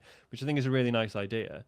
But by the end of the game, I'd only done 2 of those, and there was clearly like one for every single altar in the game. There's fucking loads of them. So is that trying to get you to do multiple playthroughs? Well, I don't. Yeah, this is it. A new game plus? Or... Yeah, I mean, so is it? I don't think it's New Game Plus. I think it is just you do another run, and it tells. Right. One thing that is quite nice is if you start a new run, it sort of indicates which dialogue options you picked previously. Oh yeah. I've noticed that because when I think the game crashed or updated and I went back to it, and then showed me like the icon. Yeah. But I wasn't really getting a lot out of going alternative routes conversation wise. But maybe that I assume that will change the deeper you get into the game. How many are there of these altars? Like how many altars is it? Yeah. There's like 11 of them, and you'll probably only ever see like half of them in one run, unless things go badly. I think it's what's quite telling is that if I was to do another playthrough, if I had time, I feel like my main impetus for doing that would be like, I bet I could be really fucking efficient if I did another run. Not necessarily, I'd choose different altars and see how they pan out. Even though that would be cool. Yeah, I think my initial thing would be like, oh man, I could just totally master this now. Because you know how it works in those systems. But so with regard to sort of completing those storylines for the other altars, I don't know if I was supposed to do all of them in one run, or if it's, as I say, if it's meant to be something that you sort of achieve across multiple runs. I don't know. Yeah, so in terms of another run, so like another 20-hour run, that's what it's asking you to do? Yeah, I mean, I assume it would end up quicker, but then maybe not, because obviously if you're choosing different characters and making different choices and stuff, it should be a different experience. And you want to let all the conversations actually play out. And as I say, there are certainly bits in this game where it's like, I can't believe this could have happened with a different set of altars, or there are certain places it sort of railroads you towards certain story events and stuff. Is like, oh right, because it knows I would need at least these 2 altars in order to function, but then the rest are kind of open, right? And yeah, really interesting moral choices. No right or wrong answers necessarily, but certainly choices I would really love to like talk about you guys with. Yeah, so like Sean, obviously me, you and David were like talking about how this might potentially go story wise. I was quite early on, so I was like, did it do anything along the lines of what David and I were hypothesizing about potential interesting story? No, bits? It references some of the ideas. Okay, but it doesn't quite there's go like there. some parts where it's like, we know you've been wondering if like this is what's happened, basically. Oh, okay, right. Which is quite nice, but Yeah, it's sort of they actually sort of rein it in terms of there's no sort of enormous reveal of like this is what's actually going on. Yeah, because I really thought, who is this actually, and I was imagining there'd be I imagine there'll be all sorts of different things that make you totally question who you are and who you're talking to, but if that isn't the case, then... do you fancy watching Mickey 17 now? Yes, I already wanted to anyway, but it's obviously it's quite a silly movie. It's much more silly than I thought it'd be, but it's still enjoyable. But that's obviously all about clones and stuff, so I think you'll get a lot of that out of it. I think could be quite a good companion piece. So I did really love this overall. Just a few problems with it. It's just quickly, the ending sequence is good, but it's a bit of a Mass Effect 3 deal in that it always takes place in the same room with the same character, but it's them saying very different things, or there might be different things around the room that suggest other things. So there is a lot of variation there, but you can tell it was like they weren't going to do 10 different cutscenes for different choices and stuff. There is also some super evil shit you can do at the end if you want. Which to me tonally didn't really fit with the rest of it, but is interesting. So you've watched all the endings and everything. Yeah. So do you now not really feel the desire to play it through again? No, I personally no, but I think that's fine. Because I don't generally replay stuff anyway. But the endings aren't so different. It was really interesting watching the other ones, but they're not so different. It's like, oh man, like no, I really want to do this again and see things play out differently. But that's on the Alters. Good game. Some flaws. We should talk about Rematch, shouldn't we, Matt? We should. Yeah, that's out now. He's out. I mean, I don't know if I have much to say about it that I didn't already say when we played the beta a few weeks back. I think you've probably spent more time with it than I have, though. I think I've been on for like 3 nights with David and others, and I really, really enjoy it. It feels. I mean, I was having this conversation with David. Like he used the word broken. I was like, it's not broken. But then I said, well, apart from the fact that someone did a shot where David was in goal and it went wide, but it was a goal.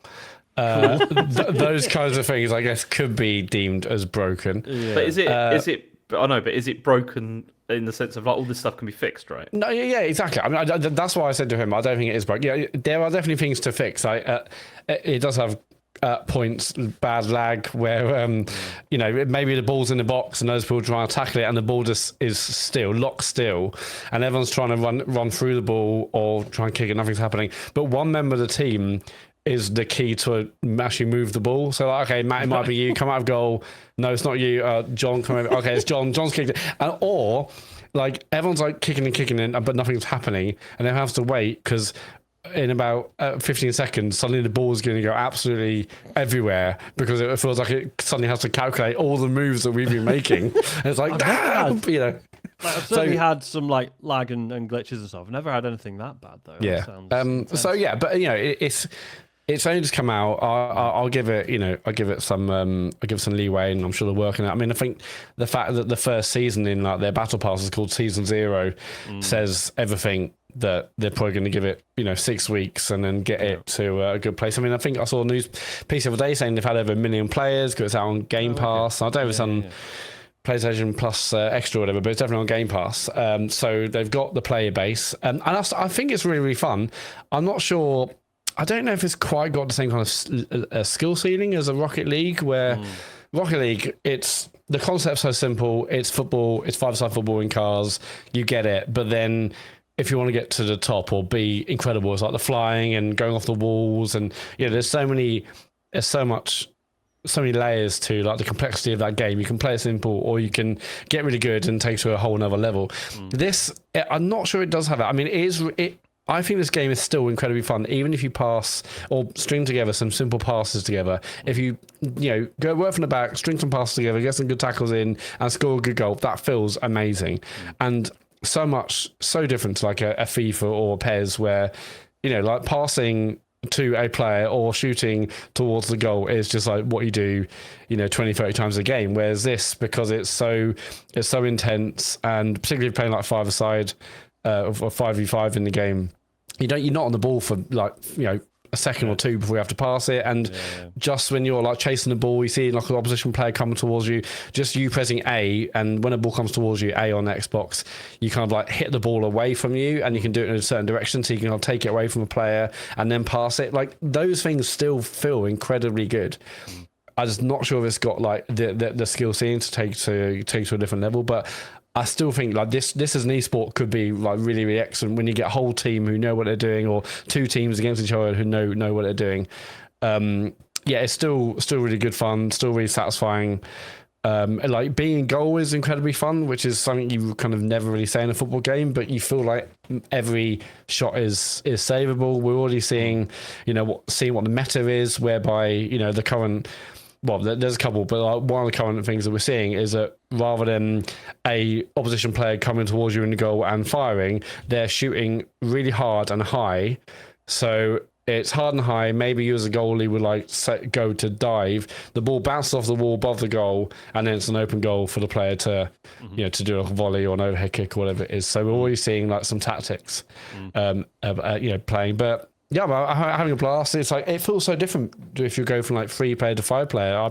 We were playing 5-a-side the other night, and the pitch felt massive, and it just felt really different. But then we went to 3-a-side. It's like, God, this feels tiny, and it feels like you're so much closer to the action and closer to the ball. But I'm really enjoying it. But I saw you on a couple of nights, Sean. So what's it like as a non-football fan? I know we have already discussed this, but it's really good.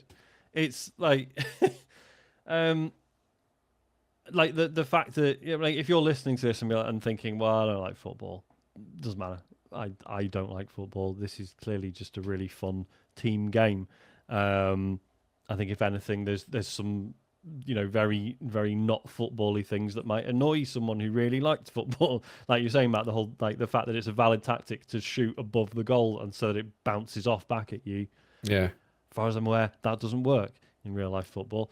But yeah, no, I think it's really good. I just hope that some of the technical issues aren't going to throw people off, because obviously it's had such a successful launch. It would be a real shame if people are like, netcode's a bit wonky though, I'll leave it. Because like, obviously comparisons to Rocket League are inevitable. Yeah, like Rocket League obviously has grown so much, but straight out of the gate, like it was solid, right? It really was. So everyone immediately sort of got it.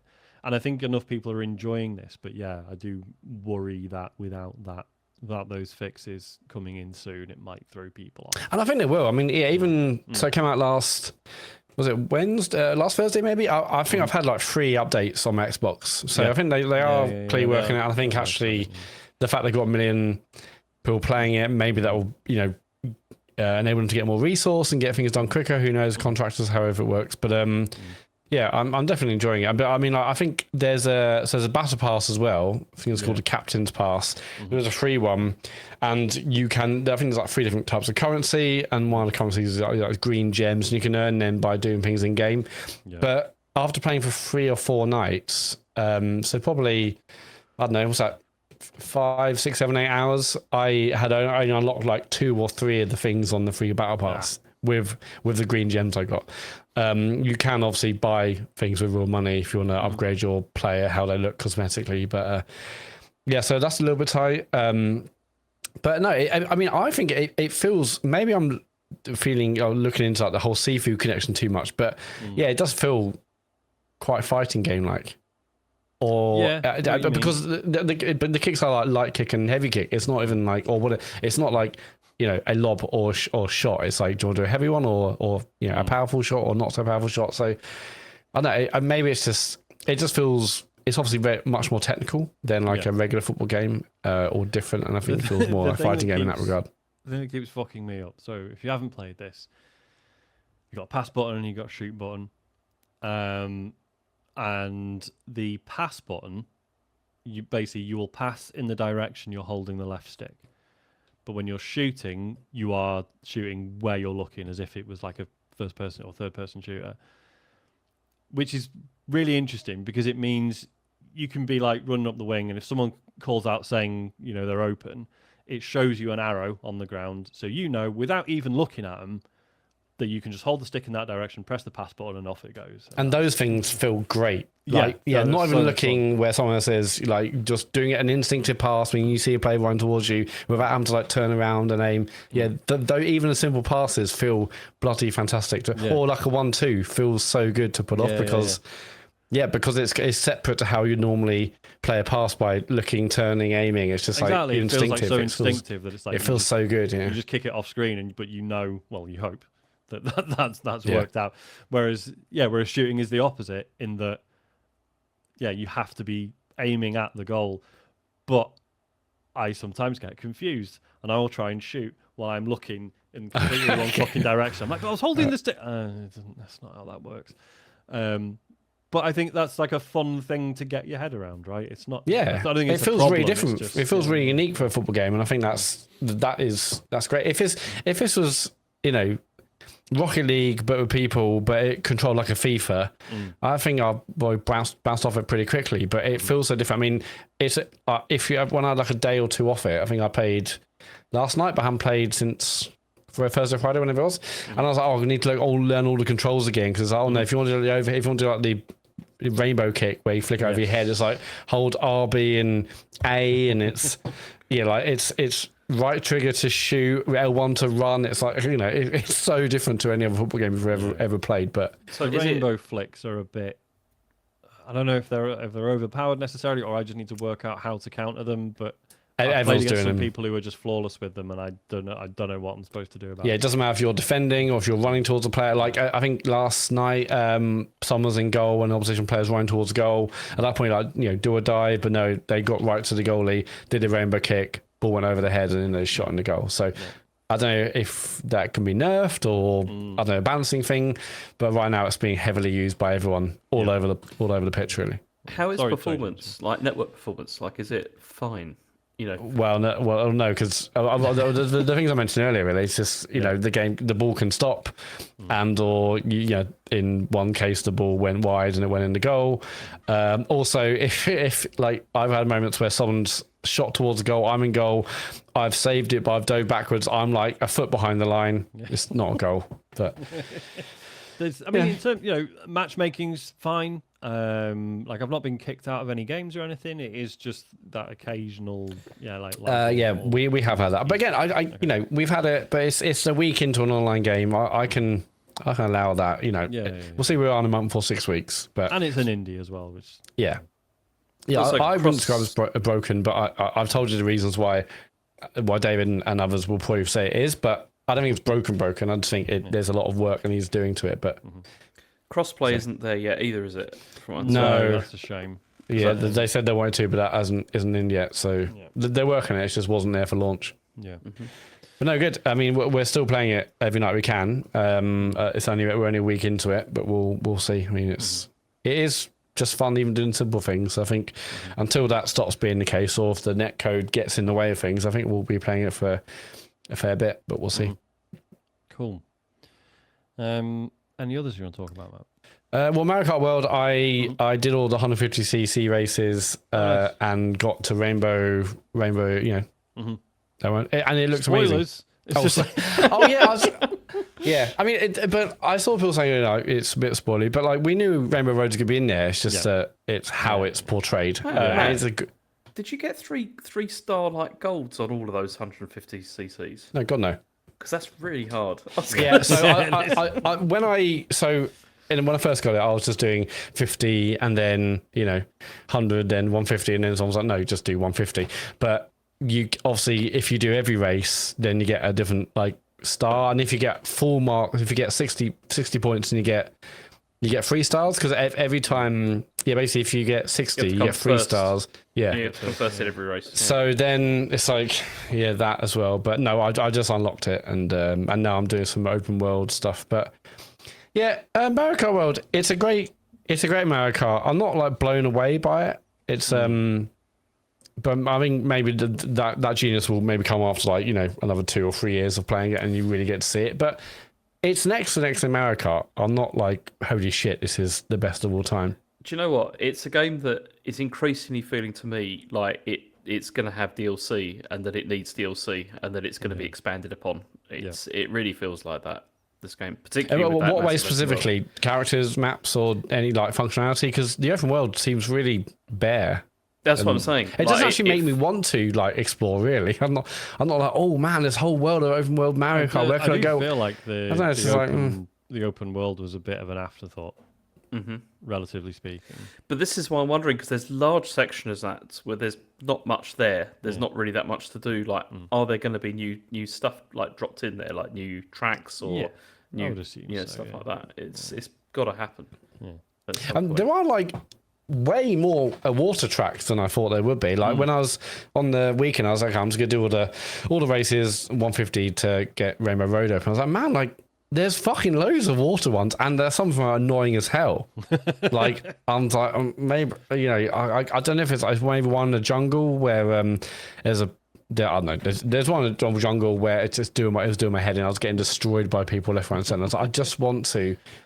Just make I don't mind the first. I always find it quite fun if I'm doing, a course or transition between courses where the line is just going like across the ocean, and I'm always like, oh shit, because often it just means there's a bridge, but sometimes it means there's like a major water element to the course. I don't mind it. Yeah, I do. I mean, I'm every time there's a jump, I'm doing a stunt to get a boost. But I'm not using the rails as much. I'm sure, like and I've seen videos of people going from rail to rail, wall jumping, boosting, railing, jumping, stunting, whatever. So I get it, but I just don't. If I see a rail, I just feel like I'd rather be on the course, getting a boost around the corner or getting an item. So maybe that's on me. But I have found the character unlocking is irritating as well, in the sense that like getting all the costumes for the standard characters, that's fine, that's really easy. But there's also like a bunch of other characters that you can only get through the Kamek, magic thing. Oh really? Oh, I didn't know that. You can only get through that. One of the items is like it summons Kamek, who then like goes through the course and changes people into different characters, right? Yes. And so some of them, you can only get like through that, and I don't think it's random, but it's like it's difficult to like. To is get that like the purple smoky orb thing? Yeah, is that the one? Yes. Yeah. It's I mean, as people in the chat have said, it's like it is location based apparently, but even then, it's like you're not actually getting that is quite difficult. I mean, I watched a YouTube video the other day, honestly, where it was like people were explaining how you can try and force it to happen, but it's just like. There's like three. I think I've got 3 left that I want to get, and it's like I can't be bothered. It's the same as with the costume stuff. I feel like they weren't prepared for people to just be like, right, I want to unlock everything. Yeah, which is mad. Yeah, I want to do that. People are and I was like, how many do I have per character? So in like the single player, often the rival that's challenging you in the cups is the person you're going to unlock. So whoever it is. So I'm like, okay, well I have to beat that person and I'll get them. But then how many costumes does that person have? I typically just go. I'm using like the cow a lot, but then I don't get any more costumes for the cow. So I guess I should just go to all the other characters and then keep playing until it feels like I'm not getting any more costumes. It's like it's not clear how many there even are. Do you know how to see how many costumes are left? Yeah. So if you're going free roam and then you look at the map, and the other characters will be on the map, and if you hover over them, it will show you how many costumes. Ah, okay. Because I would like to get all that. And also, I hate the way, honestly, that this is all presented on the screen, like as in choosing the characters, because it's like you can sort them by by character, so then you get all the costumes one after the other, whatever. But I kind of wish that they'd done the same thing as like with Street Fighter or something, where it's like you just choose a character and then it pops up. So choose Mario, and then here's all the Mario costumes. It's so dumb how I've done that. Yeah, I don't get it. It's ridiculous. It's like pages of costumes and stuff, and it's like this is a bit annoying. And never mind the fact that you could pick one of those costumes, and then I know you can turn this off in the options, but you might then grab some food on the way, and then use that, and then do a different costume. So you have to go into a menu to turn that off. Yeah, I think ultimately I will get everything, and I will get free. I'll get maximum points on all the various kind of cups. But yeah, it's not making me think, oh, I want to do this now, and maybe I shouldn't be thinking that way, or maybe I was expecting too much with the open world stuff. I thought I'd be like really encouraged. I didn't necessarily think it would be a Zelda, but I thought it's going to make me want to play and explore and investigate. But I don't know, it's not really. I mean, I'll keep playing it, and Energy and I are having fun with it, but I'm not like, oh my god, yeah, I've got to do this and explore that and open that part of the map. I'm just not as into it. Have either of you tried battle mode? No. Yeah. I mean, Mary and I like battle mode, so. Oh my god! Although it hasn't got that. I mean, I hadn't heard of that game mode that Dave mentioned, that Renegade. Renegade Roundup. Right, and then since I heard about that, I've been playing that. We've been loving that, but that obviously isn't in this yet. No, Isaac made us play just the normal battle mode, and Christ, it was boring. Yeah. It's like the CPU characters were just driving in straight lines. And I was just like, all right, I'll just shoot that one with a shell then. Yeah, I don't mind that. I mean, yeah, it's not incredible. It's not incredible, but yeah, it's a bit fun. But anyway, I don't want to sound like I'm moaning about Mario Kart World. And Knockout's still great. Mm-hmm. Knockout tours are amazing. No, it is good. It's just it feels, I don't know. It just in a weird way, it feels kind of unfinished. Like some bits, it feels like there should be more, and there probably is going to be more, like in terms of DLC. But yeah, it's a shame. Well, like for many years, people were complaining about games with DLC, saying, "Oh, it's on the disc. It's on the disc. Why isn't it part of the game? You just start doing it to sell." And I feel like this might be the first. Well, it's his first Mario Kart where like they've probably thought about DLC from minute one, and so whereas previously we've had a complete game and they've added to it. Maybe, I mean, obviously we don't know if this is the case. I'm just like speculating, but maybe this is like, okay, we've got the base game out, and then the game will be complete as we add extra bits. But like you have to assume that in the studio they'll have had a list of things we really want to do. And then at some point, someone's gone, right, this is the line between initial release and DLC. Yeah. This is like, this is a cut-off. Alternatively, we wait for Switch 3 and Mario Kart World Deluxe. Which is... I didn't think about that, Yeah, and I'm not saying like they've cynically held things back. Just obviously you have to scope, right? And you have to. Yeah. You've got to say what it can do for Go Live and then everything else. But I don't know. I mean, I'll keep playing because what else is there to play, really? I mean, I have been playing a bit more Welcome Tour, but yeah, any good? I'm sorry. I'm just I'm just doing that for something to do, really. And like, I'm just like, okay, I've got 5 minutes. I'll do this quiz. I'll do this. I'll do that. But. Yeah, I feel like I'm enjoying it less the more I play it. So. I cannot wait for Donkey Kong. Like that, I feel like that is when that's basically when Switch launches. Game 2. Yeah, it feels like that's gonna be like the Switch launch, like a single player Nintendo game. That's what I want. I don't know. Yeah. I've got a couple more relatively short ones. I've been back to Kunitsugami, Path of the Goddess. Oh. This was the weird sort of action/tower defense sort of strategy game that Capcom put out last year. So this came out on the Switch too. And full disclosure, I blagged a code for it because it came out on Switch too. I didn't realize that. But it's on Game Pass, isn't it? So I guess a lot. It was on Game Pass, yeah. Hang on. Is it a Switch 2 game? It's a Switch or a 2 Switch game. It's a Switch, okay. well, because it would never work as a Switch game, right? So no, it's 100% a Switch 2 exclusive. And I'd heard they basically added like a new wave-based mode. So I was like, oh shit, like that, probably don't have like another playthrough in me, but they got this new mode, that'd be really nice. So yeah, it's like, right, cool, got code for the Switch 2 version. You have to finish the game to unlock the new mode, or I assume you do. It wasn't on the Switch 2 version, put it that way. Could not see it in the menus anywhere. So I was like, oh shit. So I played a bit of it on the Switch 2. It's a great version if you haven't played it, or you fancy playing it handheld. Like you liked the idea of it, but you'd rather play it handheld. It's a great version of the game. I still highly recommend it. It was one of my games of the year last year. However, I played a bit of the Switch 2 version. I was like, I'll probably just load up the Xbox version then. Oh, really? So even the benefit of handheld isn't enough to... Well, it's just that I want to try this new mode out, and that's not... Like I say, I think you have to finish the game first, and obviously I've already got a completed save file on the Xbox. So I went back to it on the Xbox. So, yeah, this new mode they've added is... so it's like a wave-based survival thing. So rather than the original game's thing of like there's a story and you're making your way sort of down this mountain and you're having to sort of purify this path as you go and sort of managing all that stuff. This is just the Shrine Maiden is just in a random point in one of the maps, and it's like, right, you've got like 3 waves of enemies you got to survive, and for every wave you complete, you're sort of a roguelike mode, so you're unlocking new abilities and new adding extra villages to your little army and new classes and stuff. It's really good fun. Really glad of the excuse to go back to the game.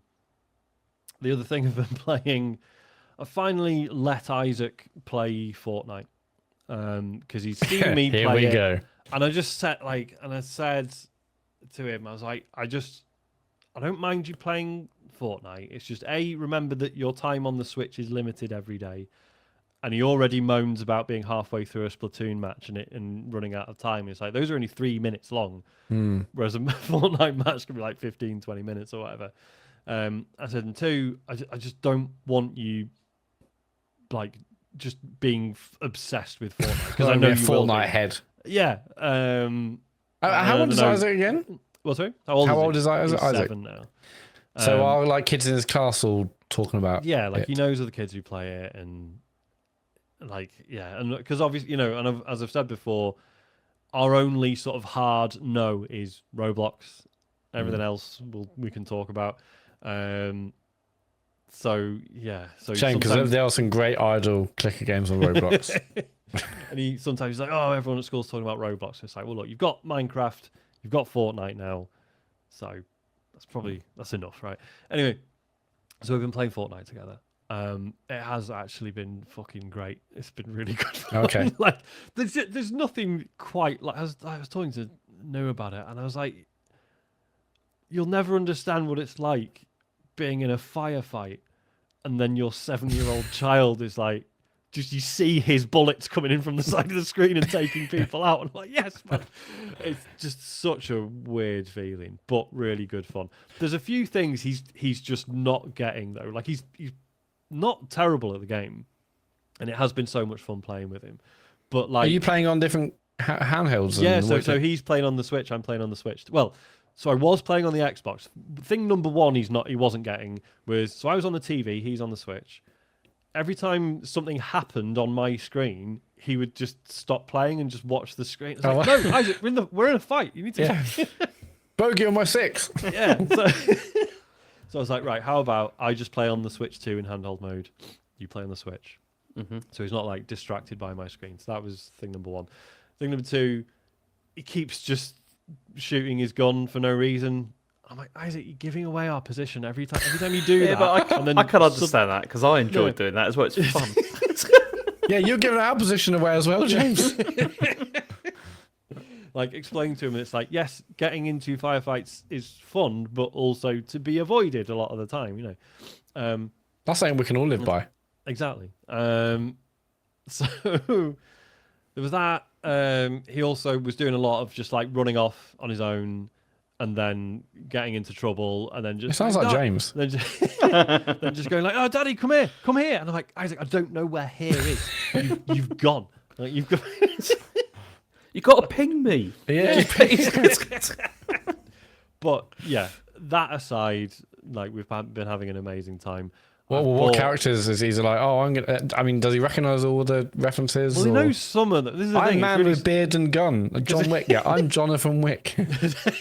Well, it's really weird because, like, he doesn't know most of them, but they occasionally be like, "Oh, it's Goku." I'm like, how do you know who Goku is? You never watched Dragon Ball. So I don't know how he knows who Goku is. But like, obviously, he's a bit jealous because I've got loads of stuff unlocked through playing it on and off over the years. I've also just bought Hank Hill from King of the Hill. Oh, do you know, I'm really excited for that coming back. Honestly, I watched that episode the other day with the family. That was. Do you remember when it's called Husky Bobby? And it's the episode when he goes to the shop and they're like the clothes don't fit. Yeah. And then they take him to the place that's called H Dumpty's instead. And it's just like I did used to love watching that, but didn't one of the actors die recently? Yeah, Oh shit! it's Did John Redcorn died. It was awful because he was killed in a hate crime. they? Oh my god, that's right. Yeah. Yeah. Fuck. Yeah, really it's awful. terrible. But yeah, that show really holds up because so you're buying skins. I'm buying skins, and I've said to Isaac, I said, look, like I'm happy to buy you a character pack, but can we just hold fire on it until you're really sure which one you want? Because I don't want to be like, right, okay, you want this one, okay, and then 2 days later you're just like, oh no, actually I want this one. I was like, there are hundreds of them. Just take some time to look through the store and choose one. It's like that is like running low on V-Bucks. Yeah, like, yeah. It's like...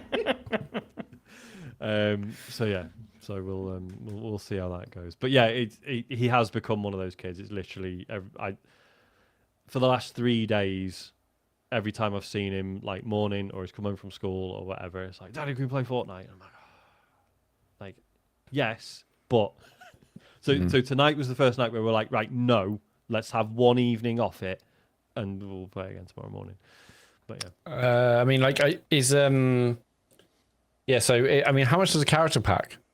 Like, is that loads of accessories, not just one skin? Is that all? So a character pack is like character skin, a backpack, maybe a piece of music, and a parachute. I think it might vary a bit from character to character. I'm not sure, but like at the moment, so I'm playing as Hank Hill, and when he dives in, he has like a force field around him, and it looks like bullets are all pinging off it, and it plays Through the Fire and Flames by Dragon Force. Oh, great! And then his parachute is that these like giant bullets like appear beneath him, and he sort of lands on one of them, and he's like riding this bullet. It's fucking stupid, but it's quite funny. And then I make him do Hatsune Miku dances when he lands. Nice.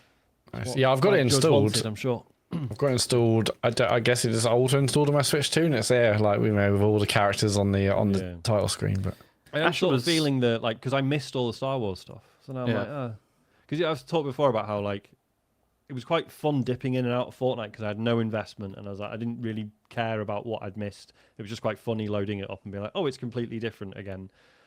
Whereas now, because I followed it a bit, it's like, oh shit, I missed the Star Wars stuff, and that's gone. Oh, so the AI Darth Vader isn't there anymore? As far as I'm aware, yeah. Well, I think there's still in the map. There's still a First Order base. Mm-hmm. But yeah, sorry, James, you were gonna. Asher was really impressed with the Switch 2 version. He said it was massively better than the Switch one. So it's really. I mean, the original Switch version is impressive for what it's running on. But the Switch 2 version is really nice. Yeah. He's still waiting for Minecraft to get. I was about to ask it, Minecraft like on, because that needs a big old update. I mean, it loads faster, but that's it. It doesn't look any better or anything. It's more like the fog. It's like you look around, it's just grey. Then suddenly it's like the landscape is filtering in gradually. It's still Minecraft. It's just how slow the fucking store is. Yeah, it's so bad, isn't it? He tried it a bit on Switch 2 and then was just like, no, I'm going back to PlayStation because it's like you try and download a mod or a content pack or whatever, and it's like downloading and it'd be like 6 meg, and the bar's like. It's like this should literally be blink and miss it. Like it should be. Yeah. Do you know one of the most irritating things with that on the Switch was, you know how like obviously it like links your Microsoft account to like to the Switch thing, right? But then I don't know if it still does this, but it used to be that in the bottom left-hand corner it would pop up like sign in, right? Yeah. Now the thing is you don't have to click sign in because it does it automatically. Yeah. Right? But sometimes it takes a while, doesn't it? Yeah, and when you've got like a 7-year-old or an 8-year-old who has zero patience for that, they're always clicking sign in, and I was just constantly getting sign in notifications asking me for like the authenticator code. Microsoft Authenticator, yeah. And like every single time he'd be like, "It signed me out again." It's like it hasn't signed you out. Just wait. Just wait. Well, I'm having trouble at the moment because there's a friend of Isaac's that also plays Minecraft, and one day he's like, "Oh, can I play Minecraft with Thomas?" And I was like, "Well, yeah, I can make you a realm if you want, and you can both sort of freely come and go." So obviously he's like really buzzing about that. But obviously I've got to add his friend as a friend on my Xbox friends list first, and it's just trying to communicate that with his parents. It's like, no, I've sent you a friend request, and they're like, yeah, we've accepted it, and I'm like, no, you followed me back. You haven't accepted the friend request, and I need you to okay it because Thomas can't do it by himself because he's 7. Yeah. But and again, and I'm not moaning about there being these protections in place, but it's suddenly you're just like, oh, this is a real world scenario where it's just preventing us from doing something that's perfectly safe. But also, Xbox have recently changed it so you can add a friend now.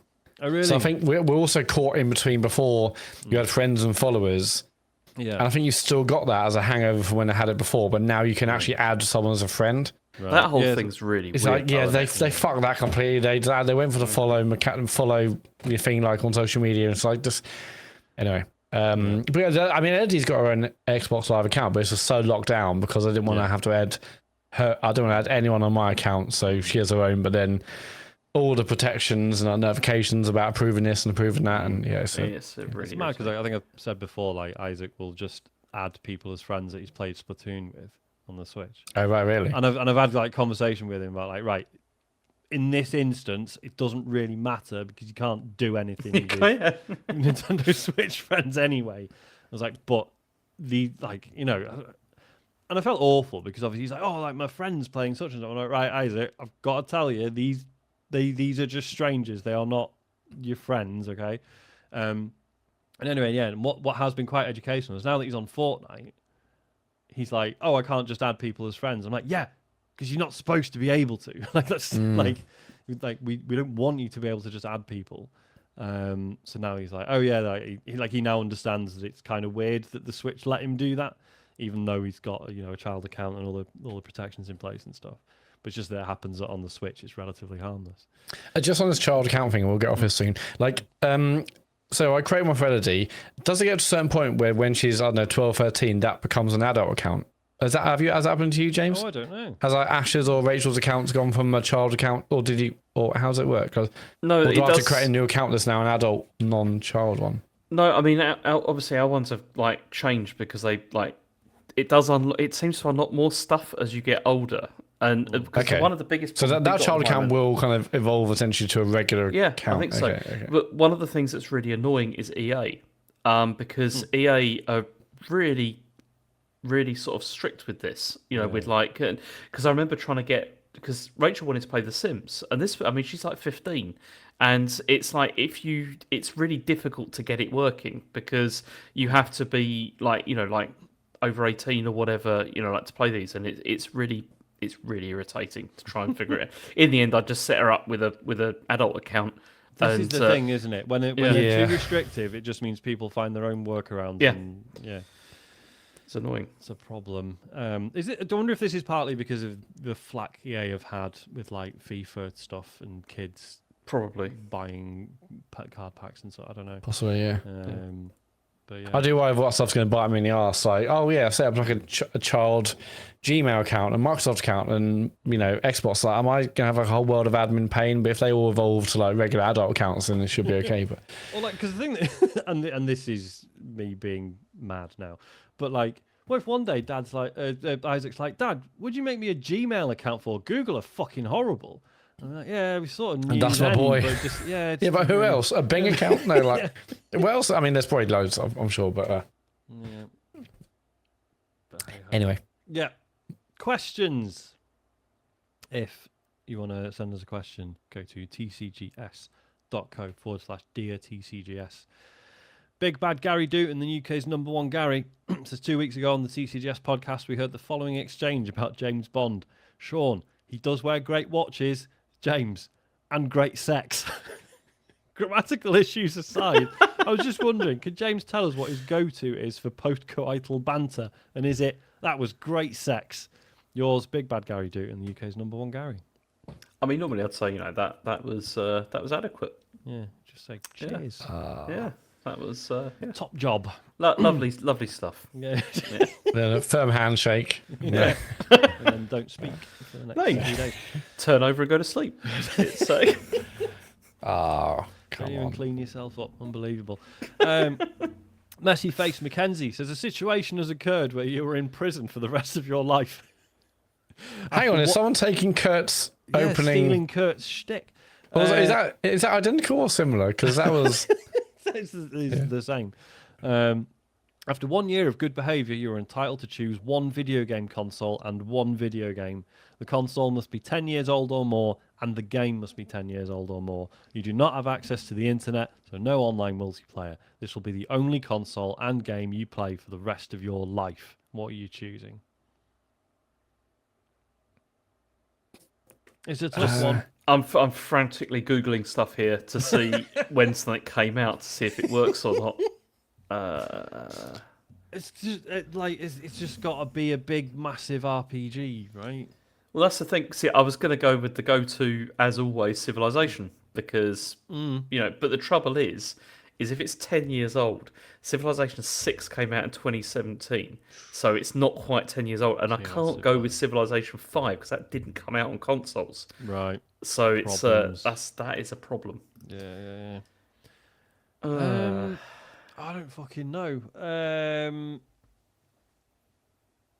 Ginger Ninja in the chat has mentioned Xbox 360 and Skyrim. Skyrim is very big. I didn't like it as much as other people, but that probably is a good shout. Evil Man. It was saying it lasts a long time, isn't it? That's what you want. Yeah. Maybe I'll just develop other hobbies. Maybe just be like, well, that's fine. Maybe I'll just exercise instead. How about that? Sounds rubbish. I was still going to go Saturn with Sega Rally, but I think that might, after a while. I suppose that is that is super replayable. You can work on your times, but then no one will ever know how good they are because you're in prison. When did the Wii U come out? Ooh, why? What are you thinking? I'm thinking Super Mario Maker. Oh yeah. But then you won't be able to access other people's levels. Yeah, no internet. That's true. Yeah, I could just make my own stuff, innit? Yeah, true. Make your own fun forever. I'm doing that. There you go. Fair enough. Done.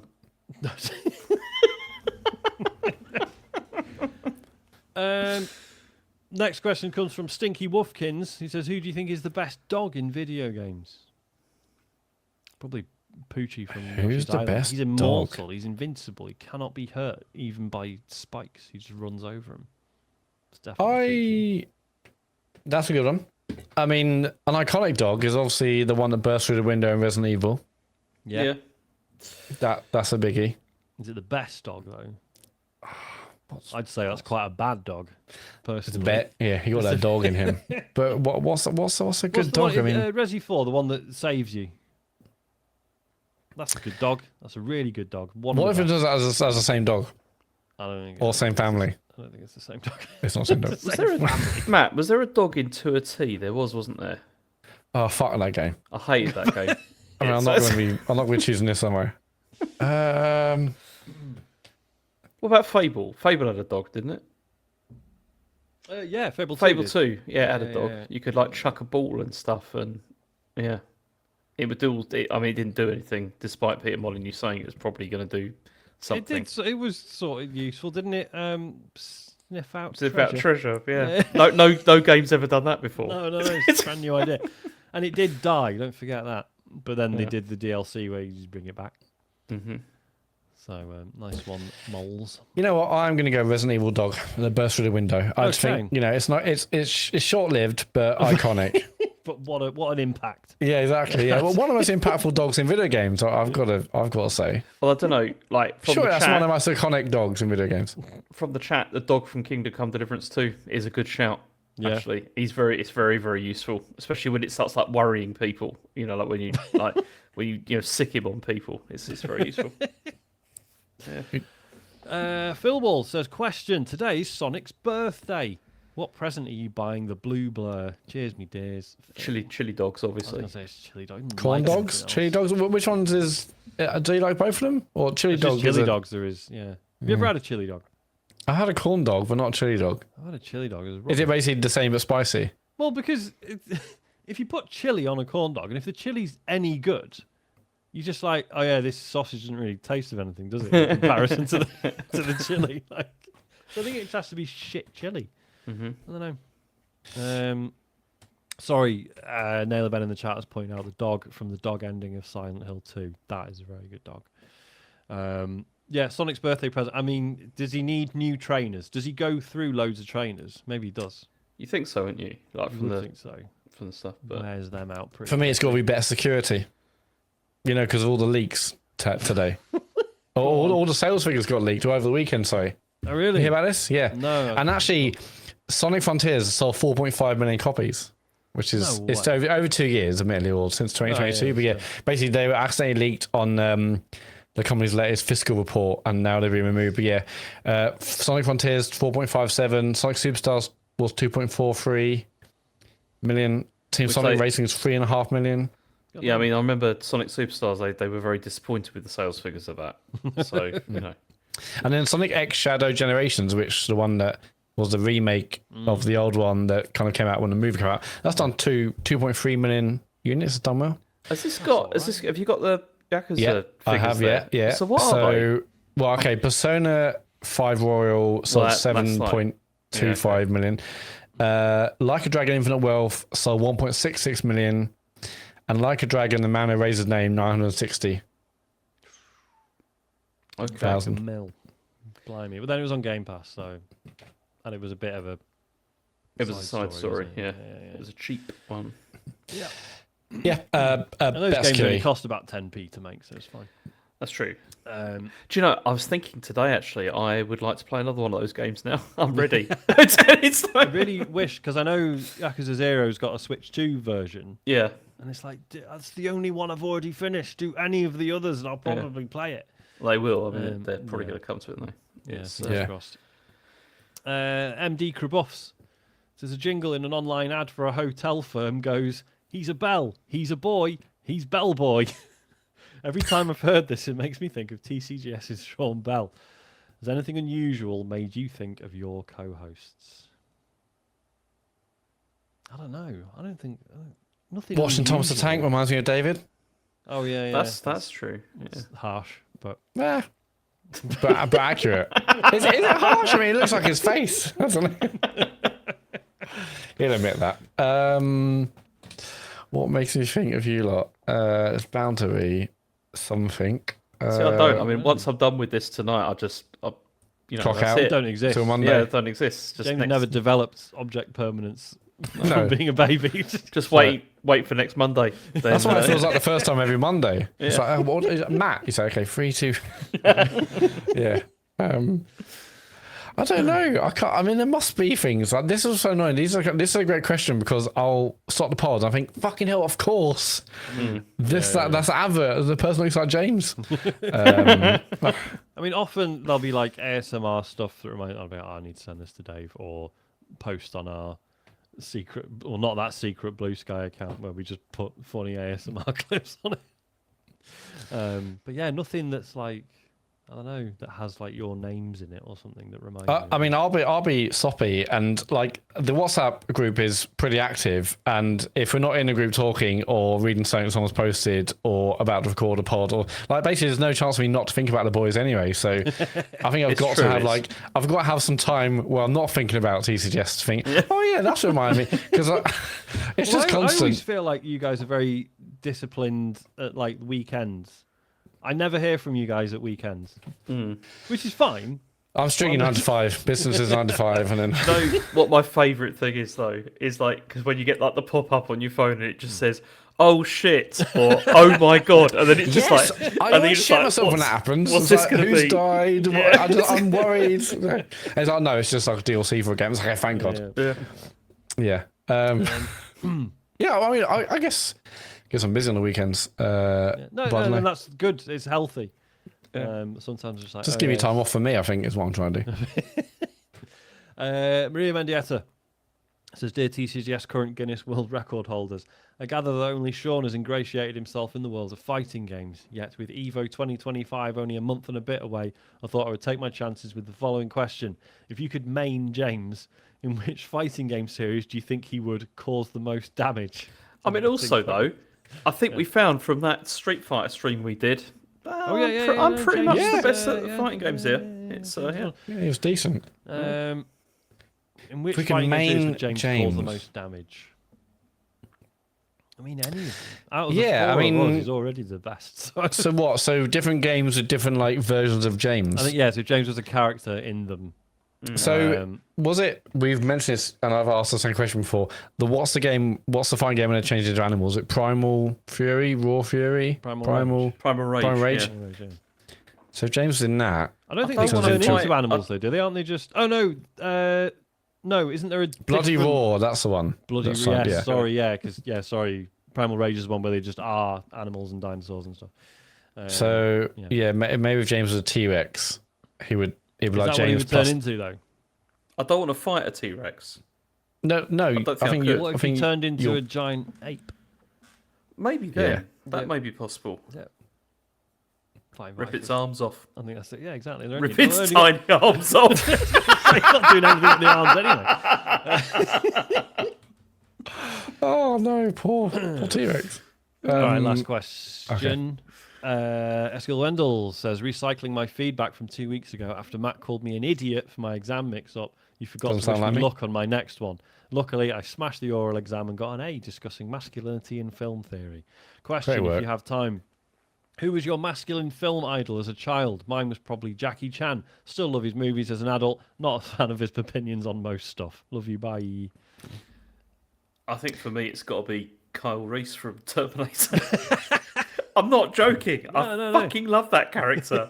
It's just he's such a good character because he's like, he's I don't know because he's not like sort of Arnold Schwarzenegger, massive muscles, all that kind of thing. Yeah, he's a relatively normal-looking guy. Yeah, I've always loved like the everyman kind of just like soldier kind of person. I think he was definitely one of my favourites. Also as as Hicks in in Aliens, but big fan. I often think about. Either of you watched Due South? Yes. The Mounties? Yeah, the Mounties. Yeah. So Benton Fraser, the main character in that. I just remember thinking, like even as a kid, it was like the first fictional character that I sort of was like, oh, I would quite like to be like him one day because he was like smart and quite athletic, but also really respectful, but quite weird at the same time, and I just don't know. And now obviously I'm just like him, so that all works. Yeah, so it did work. I mean, she got the hat. Yeah. She got a Mountie hat and a husky dog, and ride around on a great uniform. Deacon actually, Baker, the dog. Yeah. Good show. Well, it seemed like it at the time. I don't know how it's aged. Probably really badly. Possibly. I probably Fox Mulder. He was all. I mean, all the things you just mentioned with that character. Weird, but but strong in his own way. I loved X-Files. Yep. I think there's going to be a reboot, and I'm quite scared about that. But who's in it? Do we know? Nothing's been confirmed yet, and I'm not sure if that's 100% confirmed. But I think there's certainly shopping things around. I don't really know how you do X-Files in this day and age. Yeah. Oh man, I was so obsessed with that show. Like, I mean, I'll mention. I'm not sure if I mentioned this on the show, but go on. I was so obsessed. I mean, I had this like the X-Files that series compendiums and all that kind of stuff. And we used to get the magazine. Was there a magazine? There wasn't there? It probably was, but I like the proper book where basically it showed every episode and this and that. And one time I was in the car driving. My parents drove because I was little or young, and I was reading this X-Files book, and I swear I saw a UFO out the window, thinking maybe it's probably just like the book could put some things in my mind. But also I was so obsessed with it. Oh god, I created an FBI license. Whoa. With it said FBI, and I mistakenly took it to school, which is stupid. It had my picture in it. It had I recreated the FBI license, and I mean, if that wasn't bad enough as it was, I needed something to put it in, like they do on the show, and I was a proud member of the Dennis the Menace fan club. Yep. So I took out my Dennis the Menace fan club membership cards that I had and put in a homemade FBI license, which I had in my pocket. How convincing was it? Not at all, I assume. No, I mean, I wouldn't have been able to investigate anything, Sean. I wouldn't be able to do a single thing. I wouldn't be able to show that at a crime scene and said, FBI? And I had it in my back pocket, and then I was showing my friends because, I was proud. And then I went to put it in my back pocket and it fell out, and someone, I'm not sure who saw that, but someone saw it, and then before I knew it, it felt like everyone in the school knew that I was an FBI agent. I don't think that's actually that funny because I'm an actual detective in the FBI, so I don't know why you're laughing. I can put you in fucking prison, mate. Anyway, so that was a low point in my school when everyone found out that I had made my own FBI agent. But isn't license. that sad? Because that's just like a fun little creative project. Yeah, well, and yet now it's got these negative memories attached. Yeah, to it. It's like no, you just did a nice fun thing. Yeah, it was silly. It was silly. I mean, maybe I should have just like enjoyed the show and that's it. But yeah, oh god, X-Files. Yeah, Fox Mulder, man. Yeah. What a show? What a show? That's it. But it's like I read that question earlier, and I was like, I didn't know the word masculine when I was younger. So I don't think those words. Well, obviously they're around, but I wouldn't have. Yeah. I wouldn't have used. I wouldn't have used that word, but I don't know what. I mean, Indiana Jones is another one. He was all like big and tough, apart from snakes. Isn't he sort of a piece of shit? Didn't he flirt with one of his students or something? I can't remember now. Oh yeah, possibly, but I didn't realise when I was young. I was just like, hey, he's got a whip and he's like shooting Nazis. Everything he does is fine and cool. Yeah, so. Exactly. And he hates snakes. Yeah. Yeah, that's us. Don't do your socials, Matt. Yes. Are we doing any streams this week? James, are you back to Bloodborne? No, because I'm going back to the UK on Friday, so can't do that. Okay, so no streams this week, but you can watch this podcast on Twitch live every Monday night by going to tcgs.co/. No, that's the wrong one. Twitch.tv/TCGSCO is where you can watch this. And if you have Amazon Prime Twitch account, you can connect your accounts and you get a free subscription. They give it to you every single month. And if you go to our channel and give us your free sub, we really appreciate that. If you miss the streams live, you can go to YouTube and search TCGS and see all the VODs and all the podcasts. We're on Patreon, and this Wednesday night we're doing a Mario Kart World stream at 9 o'clock. All details are already out there if you're the £8.50 and above tier, which is a smashing it tier.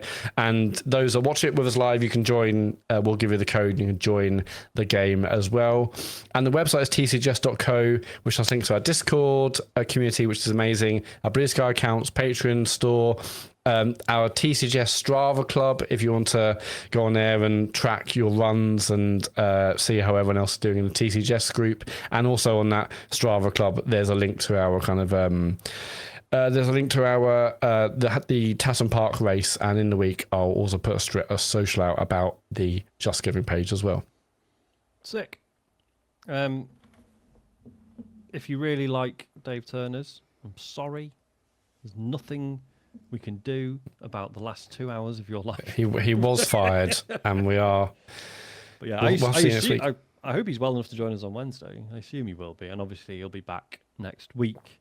In the meantime, thank you for letting us be natural, and we will see you next week. Ta-ra! Bye, everyone. Goodbye.